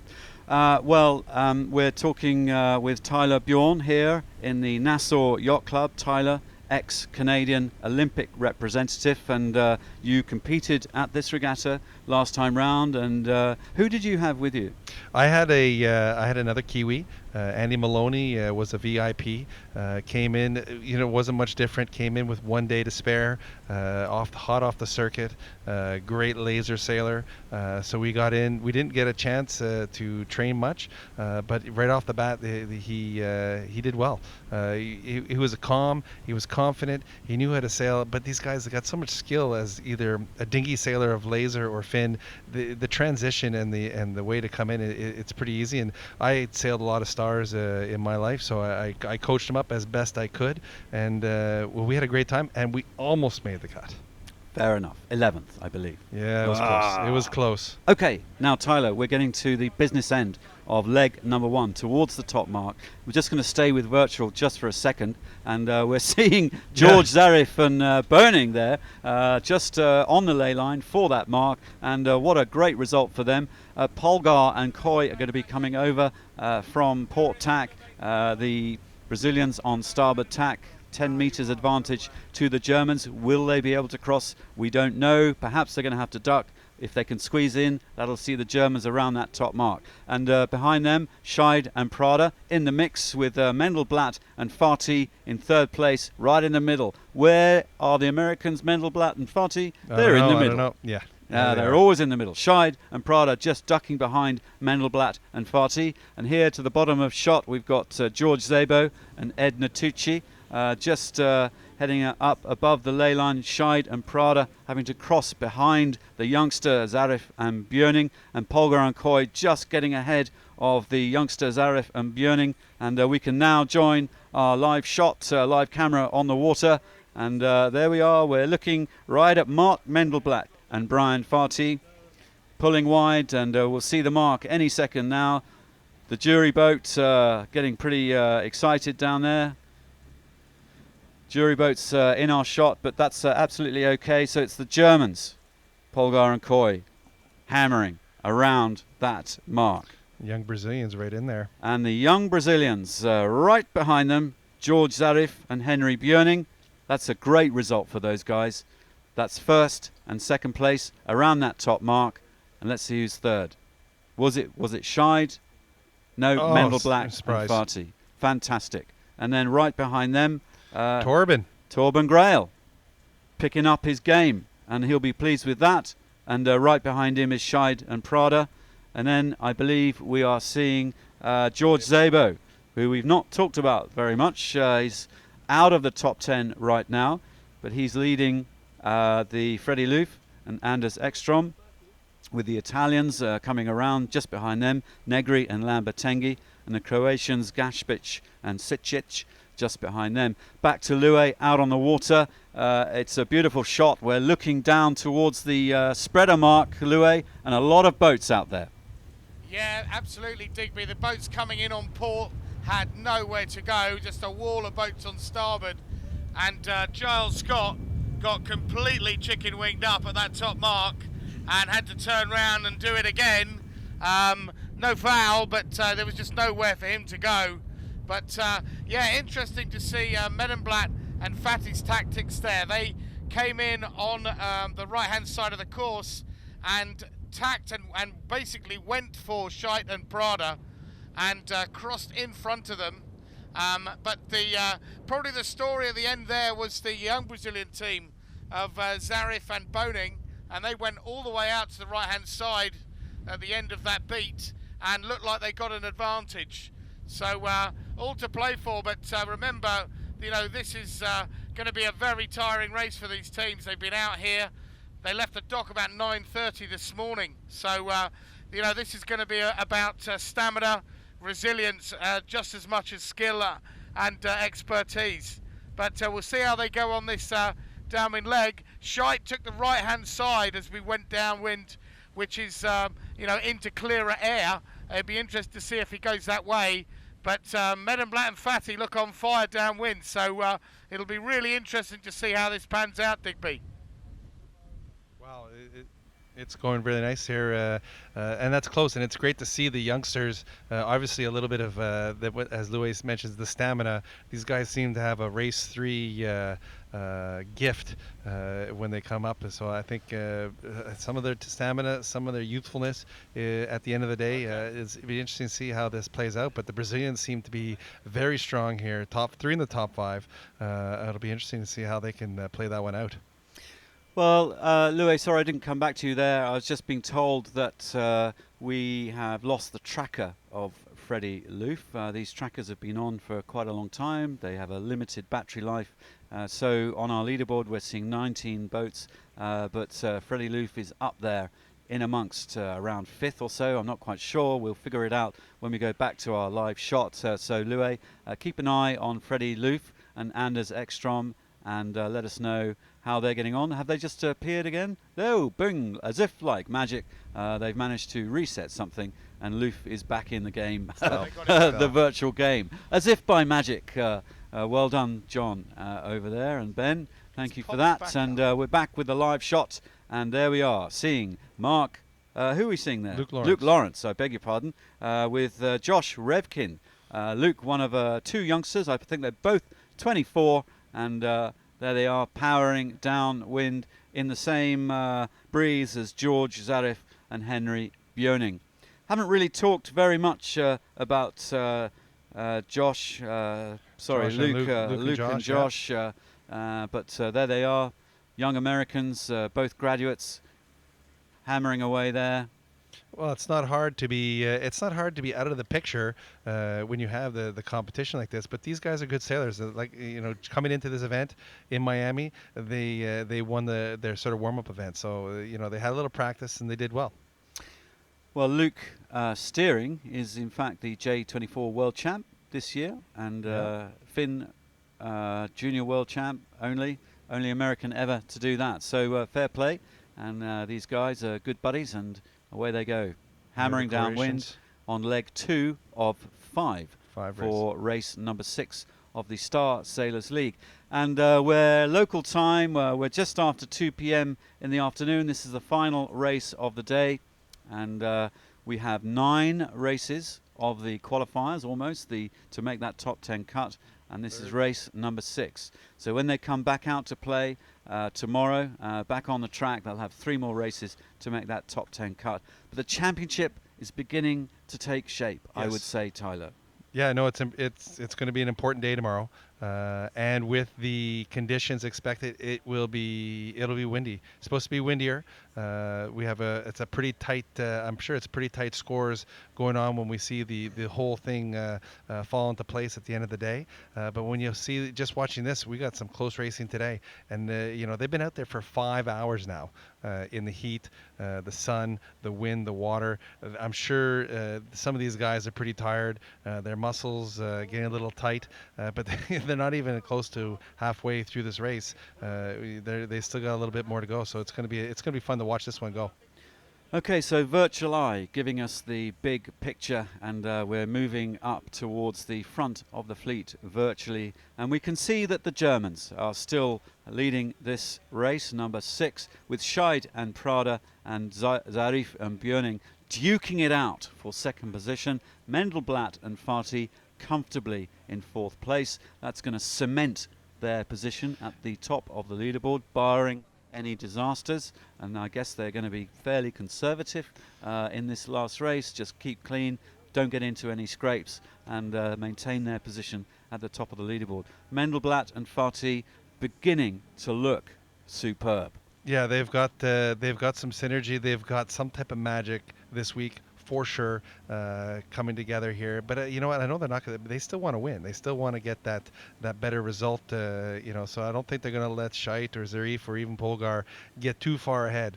And as we watch the tracker, I bet you, 36 meters from the leaders. That's not that far. And as they get into the smaller part of the cone, with a little bit less wind and all that kind of stuff put together, they're going to go hard, and they're going to try. So on Virtual Eye, we are now looking at Polgar and Coy with a 14-meter lead, and if we cut to Adam's shot, there's the sail of the Germans flying that rig downwind like a kite. No spinnakers on these boats, so they're using the whole of the mainsail as a massive blanket, just pushing that boat downwind. And Johannes Polgar, and he's a great sailor. He works for Audi. He does a lot of marketing events, sports marketing for Audi cars. Very charismatic guy, very interesting. With Coy, the big fella, von Deutschland, and these guys having a great race of number 6, and that's going to see their chances of staying in the top 10 increase no end. So Polgar and Coy really working this boat. Yeah, no, they're doing a great job, and Marcus has been sailing these boats. I don't even know. I think it's probably been 15 years. It looks like they're getting closing in on the leeward mark, or is it a jibe? Here they go, nice jibe.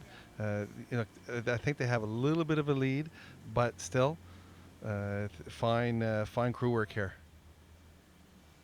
Getting that mast back. Watch it doesn't invert too much, and coming around and head back up. Boy, I mean, it's impressive. That's probably one of the hardest maneuvers you have of the day, is this leeward mark, because as a crew, there's about 15, 20 jobs to get done in 5 seconds.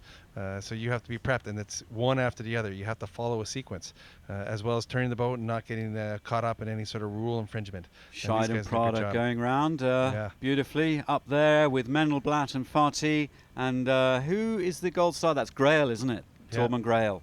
Up, back in the top 5 with Freddie Loof just behind. So the legends beginning to get their mojo back, and some of the youngsters giving them a real run for their money. And there is one of them, Bow 93, Gašpić and Sicic from the Finn class, and doing fantastically well. The Italians going round up onto port, and who's 94? Luke Lawrence, Josh Revkin coming round, Bow 94 towards us in shot. Louis, a lot of action going on down at that bottom mark. Yes, absolutely. But I'll tell you what, I'm looking at Polgar and Coy. They went upwind after that bottom mark like a robber's dog. And over to the right, they've now tacked over, and hot on their heels are Mendelblatt and Fati, I believe. But I'll tell you what, at the end of that last race, Staniak was punching the deck. The world champion was punching the deck. He was not a happy chap. And I'm pretty sure it's because there's a German team who is showing him a certain part of his posterior at the moment. So I'm sure there's some fantastic fighting going on through the fleet. But Polgar and Coy, they're immensely fit, immensely big, immensely strong. And I wouldn't mind betting that they're going to scamper away here. Yeah, they're fierce competitors. Racing against them is not an easy feat, and I think when they taste it a little bit and they've got a bit of a lead, the last thing they're going to want to do is give any inch to anybody, especially the Americans. Mendelblatt, since he seems to be going very strong, they got to put him in his place. Well, Johannes Polgar, 37 from Munich, and Markus Koy, 40 from Hamburg in Germany. Good friends, good sailors, and they're running away with this race. That's a good result for them. And as Louis says, Robert Staniek not happy with his position behind his fellow countrymen. So there's the picture as we head upwind. Polgar and Koy beginning to get a comfortable lead, 22 meters heading upwind. And remember, they will have another upwind leg. So they'll go up to the top, down to the bottom, and up to the top to finish. Yeah. Long race, race number 6, and the race officer, Sharon Burke, deciding to give these guys a real workout today. Yeah, and on a strong nose, I would say. But these guys, I mean, he's in a great place here. He's covering the fleet nicely. He's sitting in a nice spot. He's got everybody in a spot that he wants them in. And when you think about these Germans, these guys, they have a lot of good teams in Germany. I mean, I remember training for the Olympics. There wasn't just 1, 2, or even 3 teams. There was 5 teams on the circuit, and they all were players. So you know that there's a lot of rivalry going on between these guys.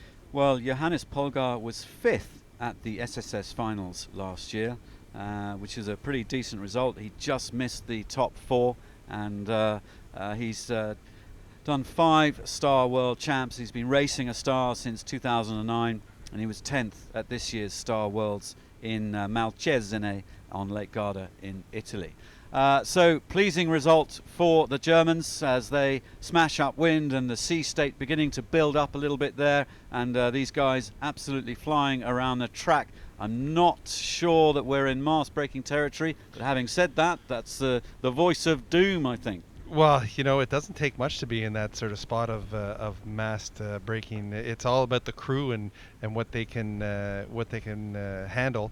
But I mean, like I said, we got a lot of veterans out here. These guys know what it takes to keep the mast upright, and I'm sure they're on their toes all the way today. You can see the wind does look a little bit fresher at this point of the day. It actually looks pretty, and we're going to have a little bit of the tide effect coming in there. It's going to get a little rougher. You're going to have those bucket of waters. It's going to be pounding the crews a little bit more, so it is going to get more physical. And after being in the water for at least 5 hours at this point, these guys, they may feel tired, but I tell you, if you're leading the race, you don't want to give an inch, and you're going to put extra effort in. No way. I was chatting this morning, actually, to Luke Patience, my fellow Brit, silver medalist in the 470 class, and the lightest sailor here by a long way. And I asked Luke, well, what did you get up to last night? And Luke, this is the first time he's sailed a Star, and he's got into this. I mean, he's an athlete, silver medalist, and incredibly fit, but he said, I was absolutely shattered. Do you know what I mean? And he said, I went to bed, I went straight back to the hotel, I crashed out, went fast asleep, then woke up and had dinner, and then went back to sleep. So physically, that tells the story. Yeah, well, exactly, and I'm sure sailing this boat for him, you know, it's physical, and you know, again, not to be disrespectful to his size, but there's a lot more power going on into these boats, and it's gonna take a toll on him. But I'm sure he's loving it. You know, I know all these guys, they love the physical challenge, and they're having a blast. There's Josh Jr. going upwind. He's looking pretty good. Fit guys, well, they're all fit, and they're all great athletes, so it's really impressive to see them. You know, the Germans are having a fantastic race. Mendelblatt, I'm sure he can taste the back of that boat right now, wanting to get further up the course ahead of him. Just maybe put a little stamp in there. Well, there's Josh Jr. sailing with Miles Pritchard from the Bahamas with the beautiful Kiwi flag on Love their it. stern, and they're piling up the racetrack, doing a beautiful job in this race. Really impressive young guy from Wellington in New Zealand, a laser sailor, and now gunning for the Finn Olympics at Rio in 2016. And as we mentioned earlier, he was 5th at this year's ISAF Santander Worlds, the Olympic classes, multiple world championship. So a talented young sailor from New Zealand, and I've no doubt that Emirates Team New Zealand will be keeping an eye on him for a future America's Cup campaign, and that's what they do. Dean Barker and Grant Dalton, they look around, they look at some of the young 49er sailors, and bosh, they're in. You know, get in. That's where the talent comes from. These classes, and Josh Jr. certainly a future talent. Well, I think all these America's Cup guys, they watch for the young talent. It's great to see the development of the AC challenges. It's getting really physical, and I think the one thing I noticed last time around was all the young guys on the Oracle team coming up and giving a hell of a done. Okay, well, we're going to switch to Virtual Eye for a couple of minutes and give Adam and our camera team smashing their way upwind a little opportunity to pop out and clean the lens for a moment. So we're just going to run Virtual Eye for a couple of moments and see what the story is right across the fleet.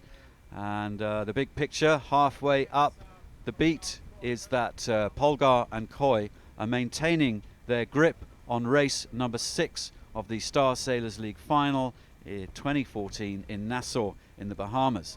They got over 600 meters to that top mark, and Polgar and Coy playing just ever so slightly to the left of the track, but they have the choice, don't they? Yeah, I mean they're halfway now through the race. They're covering the fleet, especially the guys that are really close to them. I think the left-hand side is probably becoming a little bit more favored. The wind seems to be pretty consistent. I don't know if it's really shifting a lot out there, but on a day like today, when you look at the forecast, it was pretty steady. You know, they've been up the track a lot today. They know where the tendencies have come. They've seen where the guys have been leading. It seems that the left-hand side seems to be all right. You know, they're extending their lead. They've got good speed, keeping their eye on the guys like Scheidt, Grail, Zarif, and Loof, and just having a great race. It's good to see. Well, we saw Scheid on Virtual Eye just tacking across. Scheid obviously playing the left-hand side of the beat as they look up the course. Polgar and Coy very comfortable. He can see all his enemies from left to right, and he's playing that covering game as we speak. And not easy actually to stay at the front of a fleet like this. You've got to be have eyes in the back of your head and really play a clever game to stay there. And his lead, as he just goes through that tack, reduced to 17 meters or so.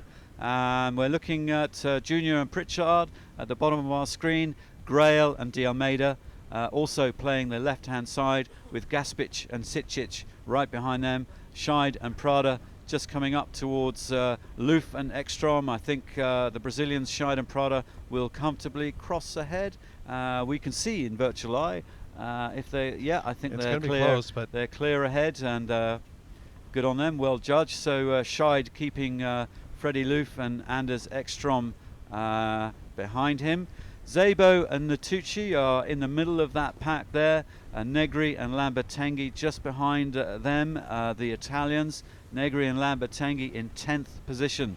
You know, the middle, these middle positions now beginning to come into play. It's not who wins races, it's kind of who wins these middling positions, and that becomes more relevant tomorrow. And in our commentary tomorrow, we'll talk a lot more about the middling positions in the fleets, particularly into race number 3. Now, I believe that Virtual Eye tomorrow has come up with this incredible algorithm to calculate the overall placings during the race, and so we'll be able to tell during the racing. I hope so. Paul Sharp down in New Zealand, mathematical genius, I have to say, Tyler, and he figures out all the maths behind this stuff. I have absolutely no idea how it works. I can just see beautiful pictures of boats, you know, leading, and by far how far, and you know, who's getting the advantage over who, and it's explaining to me and to everyone at home exactly what is going on this racetrack. It's awesome, absolutely awesome, and a pure joy. Now, I believe our guys are back in business on board our camera chase boat. We have Loué Habib out there on the water. And Loué Habib, we are looking at the Swedes, Freddie Loof, and we're looking at the big picture. We're seeing Polgar and Coy leading that pack towards the right-hand ley line. So, Loué, there's a few little white caps out there. It's bouncy, but these guys have got another downwind leg and yet another upwind leg. Hard work, Loué.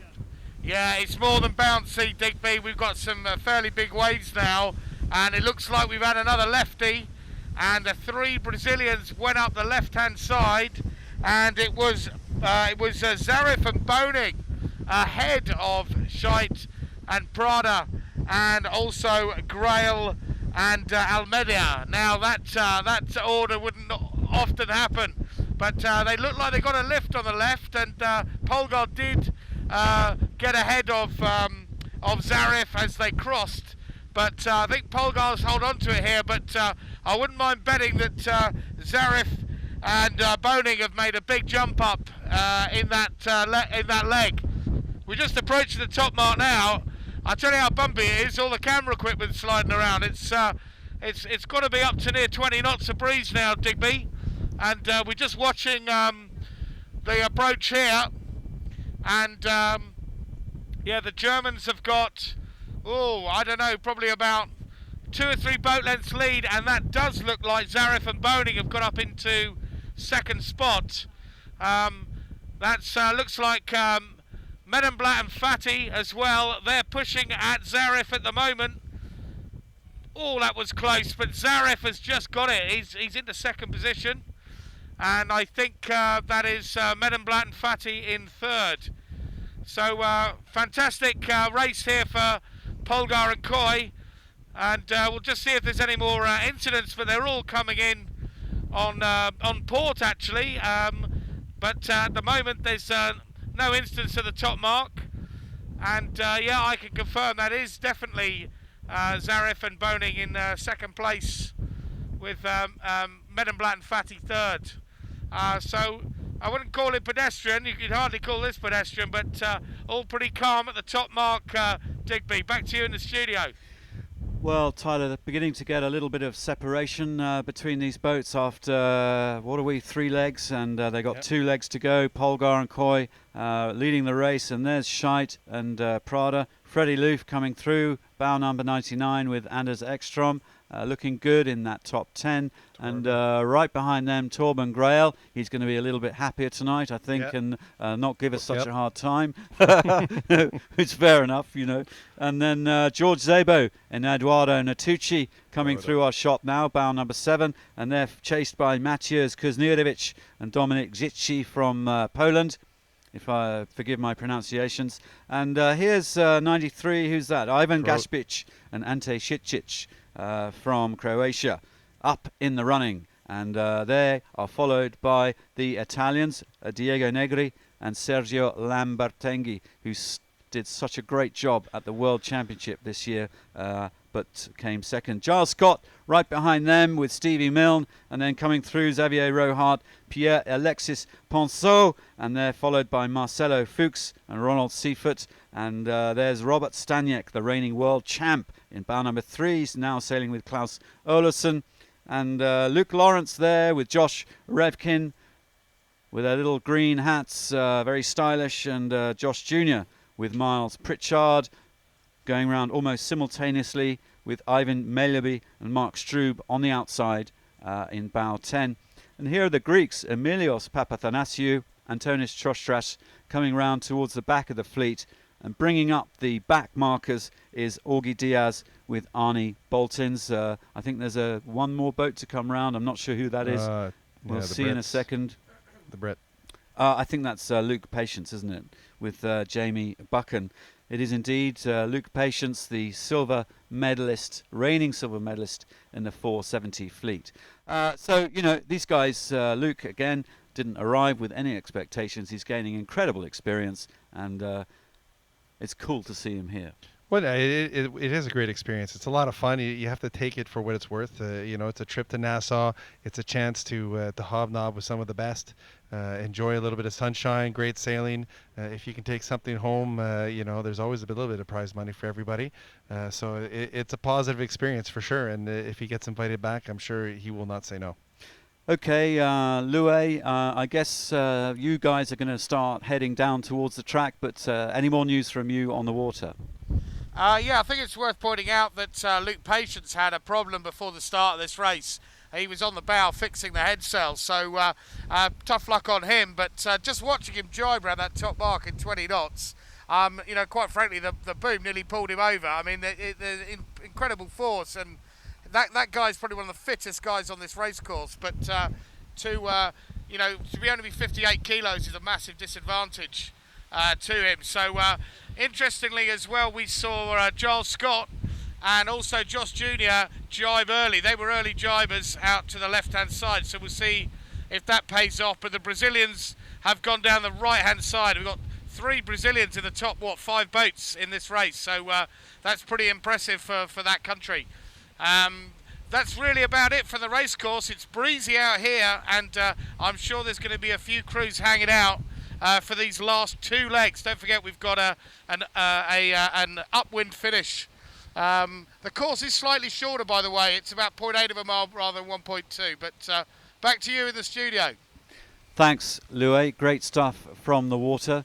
Well, we kind of have God's eye view right now, right above the racetrack, and we can see a 50-metre lead by the Germans, Polgar and Coy, over Mendelblatt and Fatih, with Zarif and Björning right there, duking it out for second place. Scheid and Prada looking comfortable, just working their way into some clean air. Loof and Ekstrom right behind them, and then there's Grail and De Almeida.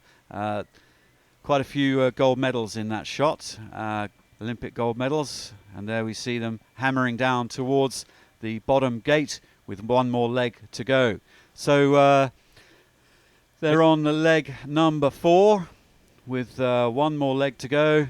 Probably getting pretty tired out there as conditions build up during the day. It's certainly more breeze out there than there was this morning. Yeah, interesting strategy. You could just see the Scheitjes he's headed up quite a bit. He was down with Zarif just moments ago, and then he decided, I guess, as you prep to come into the latter part of the cone, he's gone straight up, almost right behind Mendelblatt. So it's an interesting tactic. I guess he's really looking to get into the bottom gate. He wants to get onto the left side. I guess he thinks that's the positive spot to get to, and wants to make sure that he gets where he wants to go. Zarif heading a little bit lower. Looks like he's cutting into that lead. It's interesting how being in that little leeward leg, maybe you get a little bit more speed as you come up to the mark and head up a little bit, but they're cutting into that lead just a little bit as we get down the bottom cone, and they're a little more to the left hand, the right hand side of the course looking down. Well, that's quite interesting, that very top view from Virtual Eye. It looks like the wind has shifted. Yeah, I think so. It sounded like with Louis, it says it's gone a little bit left. It could be going a little bit back and forth. It's not that tricky, but you do get those tendencies out here. We did see some clouds on the course from the camera on the left-hand side. It is the afternoon. It was supposed to go a little bit left in the afternoon if you watch on Wind Guru or some of the weather channels. So it could be, but like I said, these guys know. Okay, we're back with our beautiful Fleur camera out there on the water.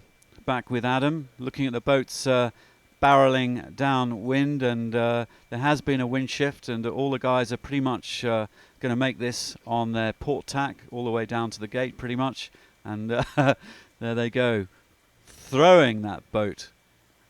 Yeah, no, these guys, they want the win. They want to go in tonight feeling good about themselves, knowing that they've got a victory under their belt, 3 races to go. It'll make them come out with their chests a little more pumped, starting out tomorrow, and really have a strong day.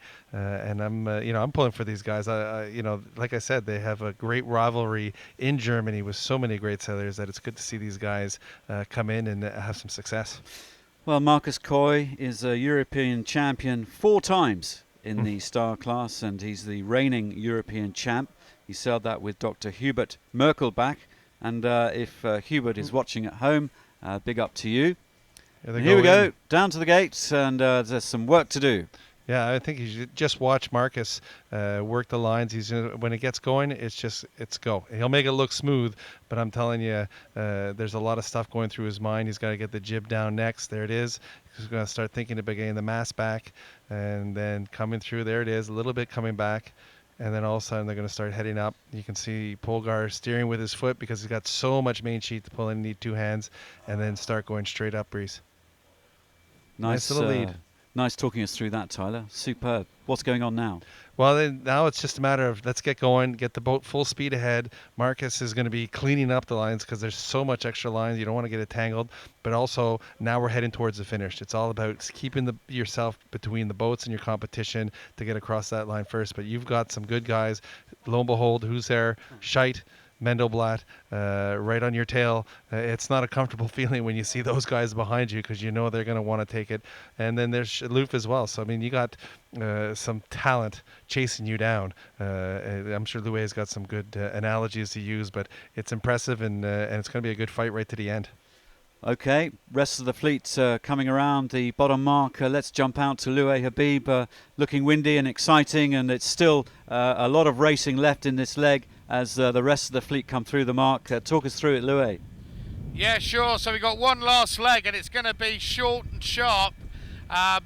Polgar and Coy leading Medemblatt and Fatty by 3 boat lengths. Robert Scheidt, Bruno Prada up into third, but sort of, because the big news is that Zaref and Boning have speared off left straight away. So they've broken from what everyone else is doing and trying to get a gain over there on the left-hand side. We've just got Medemblatt and Fatty. They've just tacked over. Let's see if they go the whole way. But it looks like Polgar and Coy are going to the right-hand side or up the middle, and Robert Scheidt and Bruno Prada as well. So interesting stuff. Also worth mentioning George Zarbo and Eduardo Natucci. They're having a good race, and I haven't got all the figures in front of me, but I think they need one. We know we've got one more day of qualifying tomorrow, but I think they're having their best race so far. But a difference in opinion. We have Zarif off left, and we have Polgar off right. Polgar's just tacked. So it would be interesting to see where they go. So a very big difference in opinion on which side of this course to go on by the leaders.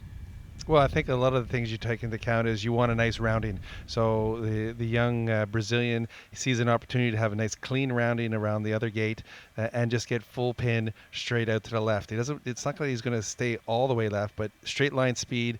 Get some distance on your competition, get the boat lined up, get all the cords, all the lines, so that nothing's tangled. Set yourself up, get yourself full speed, and then put yourself into the play. What are your tactics going to be? You're going to go cover back over to the right, keep going left. Maybe the compass is telling you you're doing the right thing. You can see there's clouds over in the left.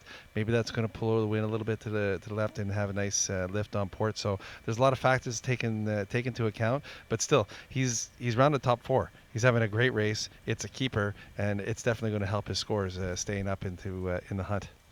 Well, we're looking at Josh Jr. Heading upwind with Miles Pritchard from the Bahamas. Josh, the youngster from New Zealand, and these guys having a real battle on here, and you can see the amount of water coming over the boat. We're talking about the physicality of the boats, but Miles will be bashing away through those waves and taking a lot of water on his body. And it's a bit like boxing. You've been there, Tyler. Yeah. You know what it feels like. Well, it's not easy. I mean, you have a little bit of padding with the harness on, but you get really surprised if you like I said, you take that bucket of water. It's 40 pounds, 30 pounds, anything. The body's taking a pounding. It starts breaking down throughout the day. But again, if you're in the back of the pack, you feel the punches a little bit more. If you're in the front of the pack, it doesn't matter. You're just going hard, and you want that victory or that top finish. And these guys are going hard, and it's fun too. Look at this. How can you not be enjoying a day out in the water as this? And a lovely backdrop of some of the outlying islands in the Bahamas. We're in the capital, Nassau, on the eastern end of, I think it's New Providence, this whole island is called. Nassau, the capital of the Bahamas. And away we go. And we're working our way on the camera boat up the fleet a little bit, just going through. That's Marcelo Fuchs, Ronald Seifert. There they go. And in their sights, they have George Szabo and Eduardo Natucci. And as we work our way on the camera boat, we're with Adam Brown, and he's now looking at Augie Diaz and Arnie Boltins tacking through. Looks like they're going to have to duck behind the Kiwi, Josh Jr. And more Croatians right on they're doing well. sliding off the left of shot. And 94, Luke Lawrence, Josh Revkin in the middle of that bunch. Now we can just very quickly jump to Virtual Eye and get a big picture there. And there we are looking at Marcelo Fuchs and Ronald Seifert, and those guys right in the middle. We were looking at the live pictures as our TV count works its way up towards the top mark. And big spread across the fleet with Diaz, Boltins, Staniek and Olesen taking the right-hand side of the beat, going up towards the finish now. And right on the other side, Papathanassiou and Chotras, Zaref, Björning, Zebo, Natucci. And interestingly, Polgar and Coy just liking that slightly left-hand side, covering the rest of the fleet. They've got options to attack if they need to, but they're holding all the competitors at bay. And as you said, going around that bottom mark, you know, when you've got Loof and Ekstrom and Scheid and guys like this champing at your heels, you know, you're going to be looking behind you quite a lot. No, it's definitely nerve-wracking, but they've got the race. You know, they've got it under control. They are between their competition and the windward mark. They're holding steady. It's impressive. Them just keep composure the whole way through. Zarif, he's looking all right way in the corner there. It's a little far. You never know what's going to happen with the shift up there. Well, Polgar and Coy leading this race by some 38 meters, hammering up the track. And there is Johannes, the skipper, just looking behind him, seeing what the competitors are up to, seeing what these gold medalists are doing behind him, and away they go. They look pretty comfortable. They look pretty confident. Yeah. They've managed to keep them off, and the good money is on them holding that position there. He's looking around, just seeing what's going on, concentrating, focusing. These guys can't let their attention slip for one moment. And very nice crew work. They bunched together in the middle of the boat, you know, at the center point on the axis of the righting moment of this beautiful Star class. Yeah, Star class, over 100 years old, very far ahead of its day, designed for building in plywood, I believe, but they're still going strong, all made of fiberglass using aluminium masts. Nothing epically sophisticated, which is why guys can kind of jump in and go, but there's quite a lot of tuning and rigging going on. Well, look at that shot. She's having a good time there on the bow. Yeah. No, but that's what's impressive about this boat is that it's kept its roots. It hasn't gone too crazy with material sophistication of carbon fiber. They've kept it pretty simple, but it is still so possibly technical with all the little adjustments that you can make. Okay, back to Virtual Eye. Nice. Comedy moment as our spectator was getting thrown around the bow. I'm surprised she was hanging on there. That boat was like a bucking bronco. So fair play for her. Polgar and Coy now 37 meters ahead of Mendelblatt and Fati, and that is a fantastic result for Mendelblatt and Fati. They have got a grip of this championship now. After race number 6. No, they've got to feel comfortable at this point. You know, Polgar and them, I'd be pretty comfortable with the position they're in. They're coming into the last little third, 25%, only half a kilometer left to the finish. They're looking pretty good, pretty comfortable. It'll be hard for them to, something dramatic has to happen for them to lose this one. Mark, he's got to feel pretty good. He's got a nice little lead over the two Brazilians, Scheid and Loof, coming up in 5th. Okay, back to Adam. We're seeing the sail of the leading sailors here as they head up towards the finish line. Not too far to go towards the end of race number 6 and towards the end of day number 2 of the Star Sailors League Championship here in Nassau. After today, we're halfway through this championship, Tyler, and the results and the leaderboard beginning to take shape. We will stay live until we have the overall results, so you can stay with us for a few moments after the race, and then we'll fire up the overall results after all the boats have finished, but it'll take a few minutes to do that. And there's we're looking at the Brazilians there coming in, and Mendelblatt and Fati just maintaining a lovely comfortable position with Scheid and Prada right behind them. Scheid and Prada not having it all their own way this regatta, so slightly different from last year, and I feel that the intensity of this competition has ratcheted up in 1 year. Yeah, I think so. I mean, you know, but I'd never count them out. It's interesting, of all these type of events I've seen, whether it be sailing or any other athletic sport, you know, you're going to have the guys that come in, they're going to be dominant in some years, and then it comes some off year. They lose their dominance in the qualification round, but somehow, you know, they bring it back and they bring in all their experience, all the momentum that they can get, and they can pull it at the end. Not saying that's going to happen this year because Mendelblatt's doing a pretty fantastic job. Polgar's obviously in the hunt and holding his lead here pretty nicely. Fantastic shot. You also have Loof, the veteran coming in. He wants a piece of the action. So all these guys, I don't know who to pick at this point. It'll be interesting to see, but we still have one full day to go. Okay, in the qualifiers, and then on Saturday we have the grand finale of the finale, where the 10 boats go into the quarters, the 7 go into the semis, and the 4 go into the grand final, where $40,000 is up for grabs to whoever can win this championship. And that, as we've been saying, is a very tasty Christmas bonus for anybody. Yeah, and it'll be interesting to see how that plays out because the tactics change. All of a sudden, if you're in the back, you can take a lot of chances because it's not about the result. You are in the back, you get eliminated, you're gone. So it'll be interesting to see how that plays out. Okay, so Polgar on Virtual Eye, Polgar and Coy maintaining their 37-meter lead over Mendelblatt and Fatih, with Zarif and Björning in third. That's a great result again by George. And Scheid and Prada in fourth place, Loof and Ekstrom fifth at the moment, Szabo and Natucci sixth, Kuznerovic, Zicci in seventh, Diego Negri, Sergio Lambertenghi eighth, Grail and De Almeida. Much better day for these guys. And there's Rohart and Ponceau. Giles Scott just out on the 11th, and it's not a bad result. It's not a great result. It's a middling result, but it's a keeper, I would say. And just behind them, Gaspic and Šicic with Staniek and Olesen. So we are getting towards the closing stages of race number 6. You can see the ley line. It looks like Polgar and Kay and Coy have tacked onto the ley line.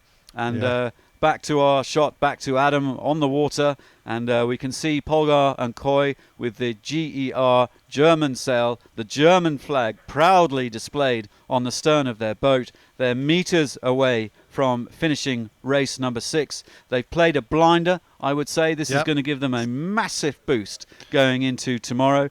I think it's going to see them in the top 10. We'll find out in a moment, a few minutes after the last boat has finished the race. And there we go, as Adam pulls out, so we begin to see the finish line. And there they go, through the finish. Wonderful, wonderful result by Johannes Polgar and Marcus Coy from Germany. And they're going to be extremely delighted with that. Coming second through the line, very, very close here. Hard to call. I'm not quite sure who's getting that one just in the distance, I think. Oh, it should be Mendelblatt. I think he had the momentum. Do you think Mendelblatt had that one? I think it was Mendelblatt. Whoa, and then no Zarif, way. and then Sweet. Oh, no. Loof, maybe and then that's Scheid. close. That is very close. We will confirm with Virtual in just a moment. But that was a super, super close finish there. And here are the Poles just coming in. Kuznerovic and Zicki with the gold star on that sail. And in the distance there, I believe that is Robert Szabo. Sorry.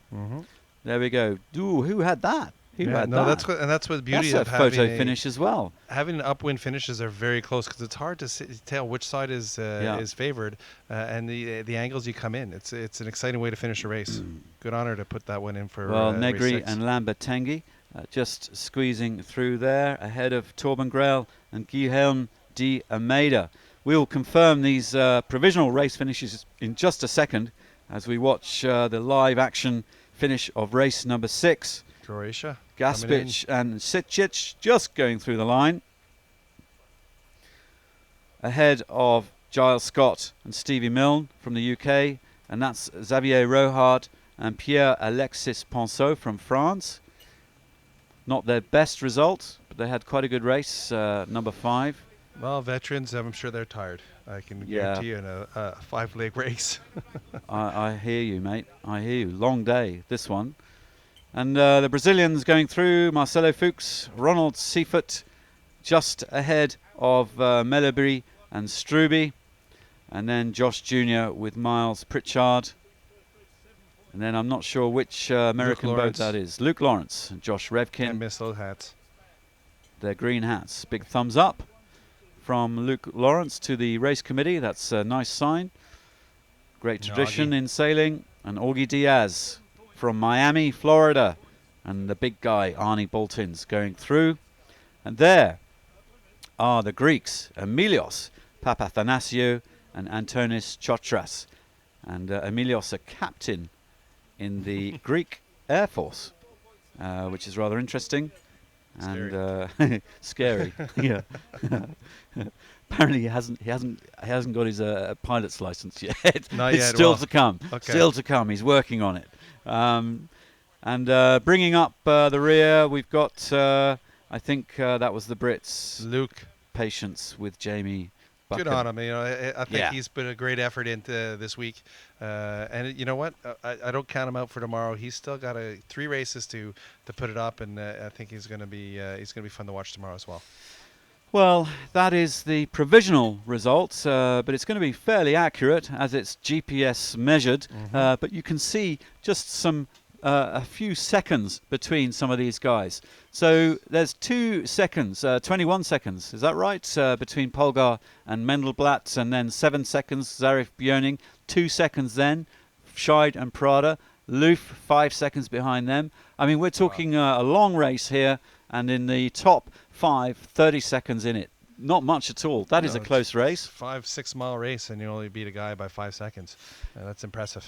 Nice to see George Szabo flying the American flag with Eduardo Natucci there up into 6th, and the Poles Kuzniewicz and Zicki in 7th place, 1 minute behind the leaders. And then the Italians Negri and Lambertenghi, Grail and De Almeida in the top 10, and coming back towards the sailing club in a far better mood than they were yesterday. Yeah. They did have some, I think they had some delamination gear problems with their boat, so they had a frustrating day yesterday. But I think Torben can hold his head high tonight. Well, I mean, 3 races is a lot. I mean, there's a lot of points still out on the race course to come up and grab maybe that number 10. So I wouldn't count him out just yet. It's a fight, but you know what? The history of Torben Grail on the race course, he's come from further behind to snatch some moral victories. So he'll be fighting it out tomorrow. But there's going to be a lot of people trying to get into that top 10. Well, we're just doing some maths calculations now for the overall scores, and I don't want to leave today's live stream without knowing who is actually at the top of it. Well, we know who's at the top of the leaderboard. The Americans, Mendelblatt and Fati. That is a fact. Yeah. We know that. But really, we want to be looking in the middle of the leaderboard to see, who is just in that top 10 group. Well, what'll be interesting is seeing sort of 7, 8, 9, 10, and then 12, 13, 14, 15. Those are the guys that, you can make a pretty quick switch depending who has a good night's sleep, who has the good feeling in the morning. A lot can change. It'll be interesting to see who comes out fighting. I'm sure all of them are going to be coming out. Everybody's going to be talking about it as soon as they come in the shore and they see the points.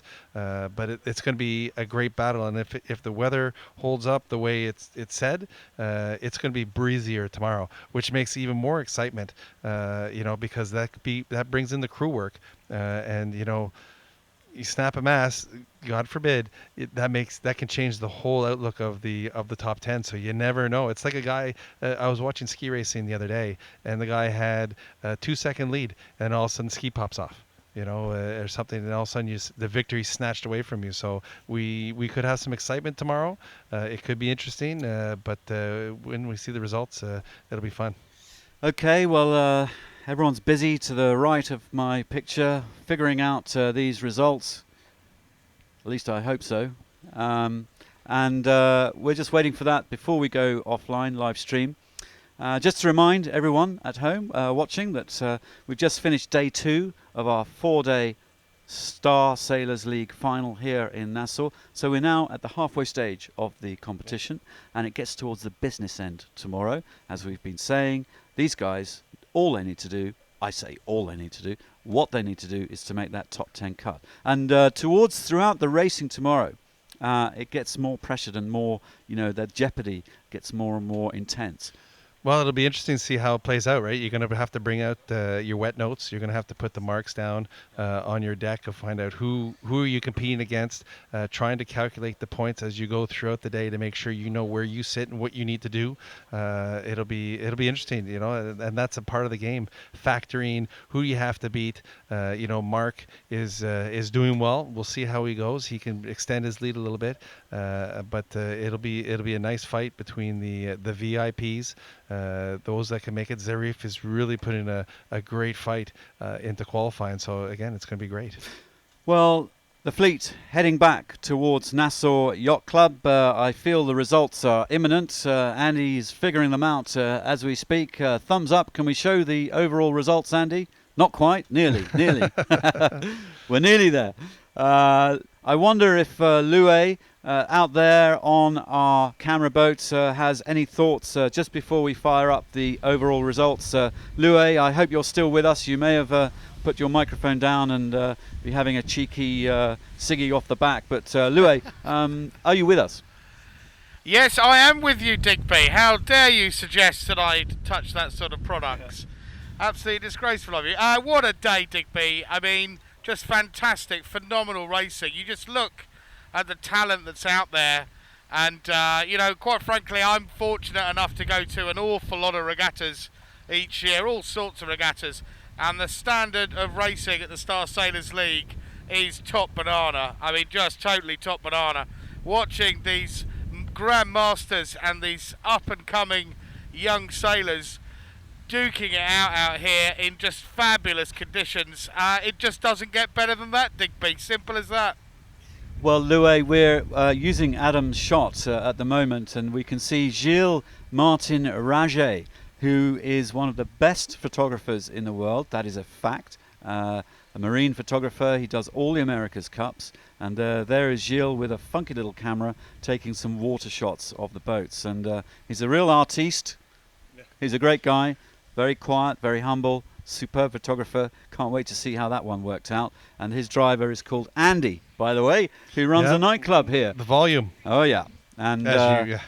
there are winners coming in towards the dock, Mendelblatt and Farty. Really looking forward to some overall results. We've got Seb and Andy hammering the keyboards. Oh, yeah, it's all going on. Yeah, no, that was a great day.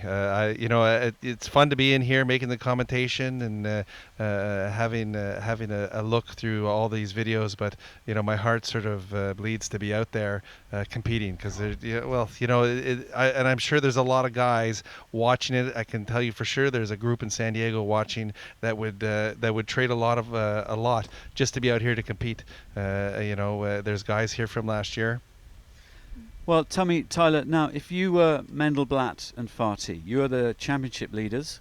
You're coming in nicely towards the dock. What would be your game plan tonight?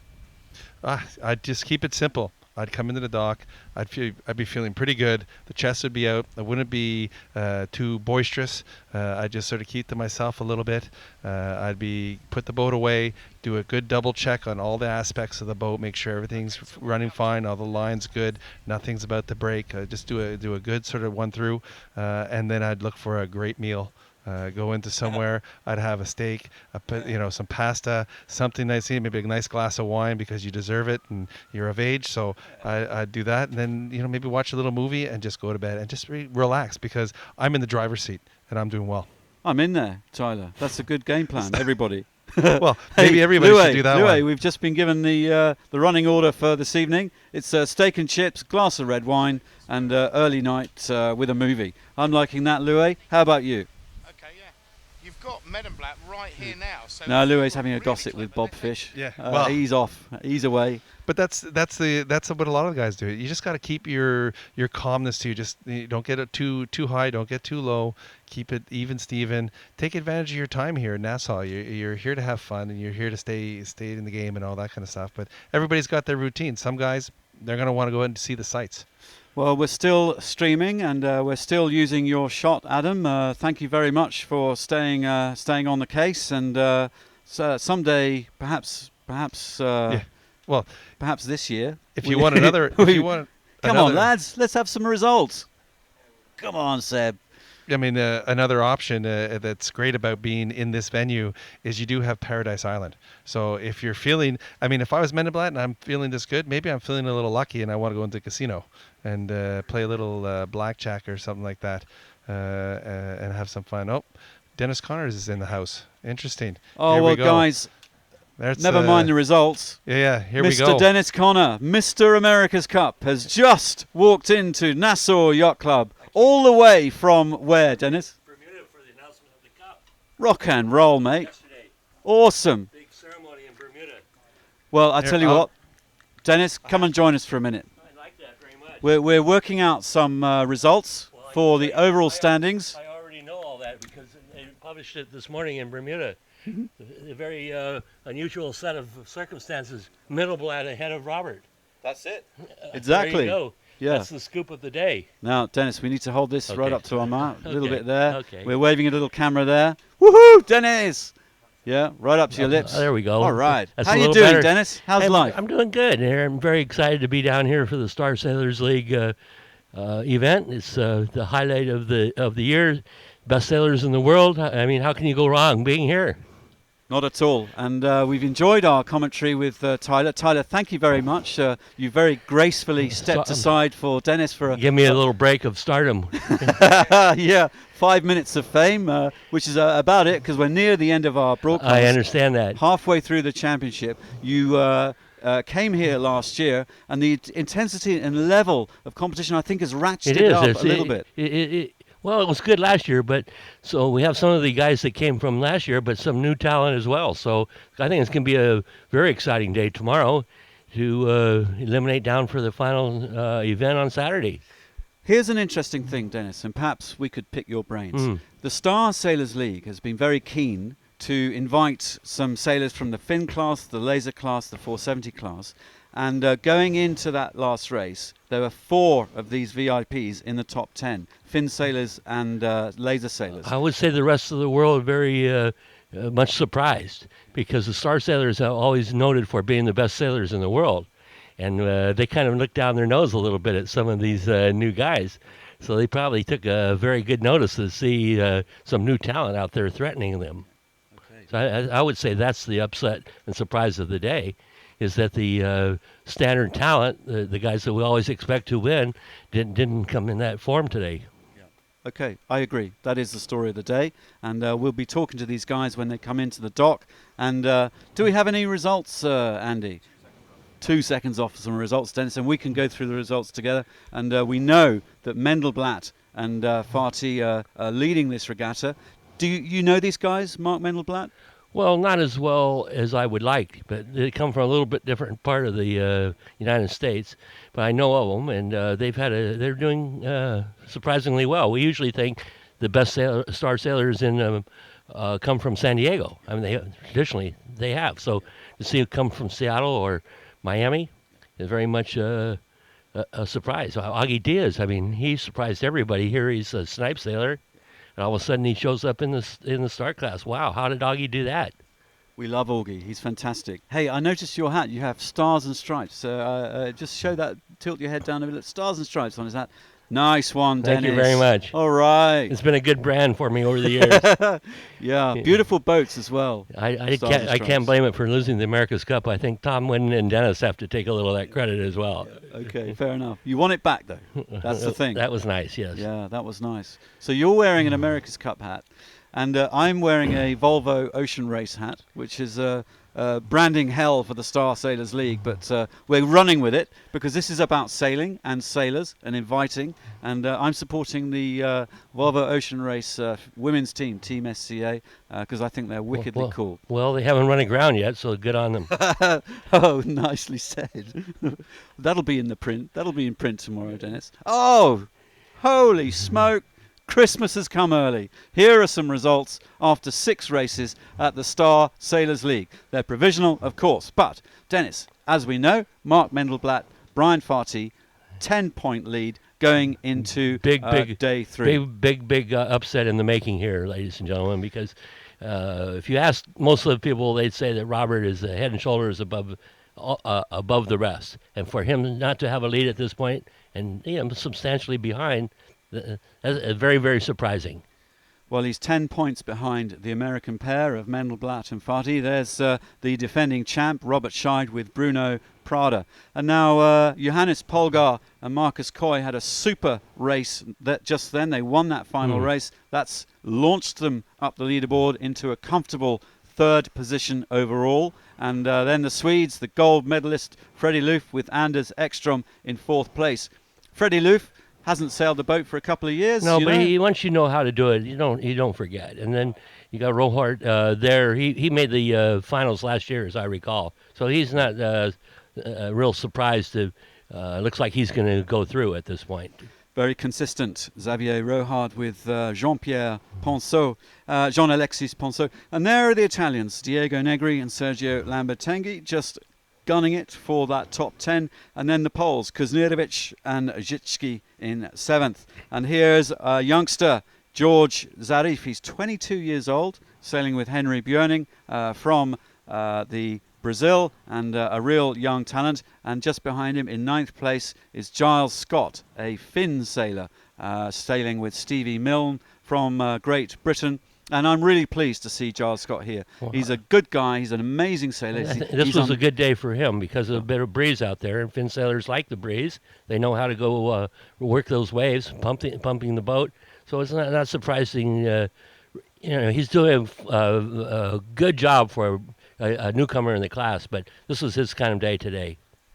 Good comment, Dennis, but a great result for Giles Scott because, as we mentioned earlier, last year none of the VIP invitees made that top 10, so we've actually got 3 of them up here in that top 10 at the moment, with Gaspic and Šicic from Croatia in 10th. So Mendelblatt and Fati have got a good grip at the moment on that leaderboard. Scheid and Prada comfortable, but not that comfortable. I don't think Mendelblatt's going to be sleeping all that well, knowing that Robert right there close behind him, because he can still pull this out. Yeah. Okay. Well, listen, Dennis, I think it's so cool to see you. You joining us tomorrow? I'm going to stop by here and keep my eye on it, make sure that the broadcast is going well. Say hi to Michelle, and look forward to seeing some more results tomorrow. Superb. Lovely to see you, Dennis, and we'll catch you later. We're going to wrap up our little broadcast. Thank you for staying with us through today. I think we've had 3 really interesting races. It's only going to get more interesting. Dennis is leaving the building as we speak, and good on him. And I think I'm going to say cheerio, everyone, from me, Diggers. I hope you're having a great time wherever you are in the world, and staying warm in the Northern Hemisphere and Europe. I'm going to say a very, very quick cheerio to Tyler Bjorn. 2 days of awesome commentary, Tyler. I know you're off to another sailing event. We might have Dennis in here tomorrow. Who knows? We'll see. But thank you so much for your time. Yeah, that was my pleasure to be a part of this, and it was exciting. And if I have to give my seat to a legend like Dennis Connors, you have to give that one up. So it's going to be fantastic. I think everybody's in for a treat. A great day tomorrow, and I really look forward to watching this myself on the net from another country, another city. And good luck to everybody, and thanks again. It was awesome. Well, great job. Thanks, Tyler. And a very quick thanks to Adam, our cameraman, and Lue out there on the water, Bob Fish and Gemma, and to everybody here, Andy to my right-hand side, Vision Mixing. We had a couple of gremlins at the beginning of the day, but we managed to smooth those out. Well done, Andy. And to John and Ben from Virtual Eye. Much appreciated. And we'll hope to see you guys tomorrow. We're local time. Right now we are just gone 3 p.m. in the afternoon, and the sun disappears at about 4:30. It just goes shump because we're near the equator. But we are going to be back online at, the plan is 11:45 local time. Bahamian time, 11:45. We'll be streaming. Might be 10 to 11 if the gremlins jump back in, but I hope not. But 11:45 tomorrow. We'll be streaming live for the next 3 races, and the next 2 days begin to get particularly tasty at the Star Sailors League finals. Hope to see you then.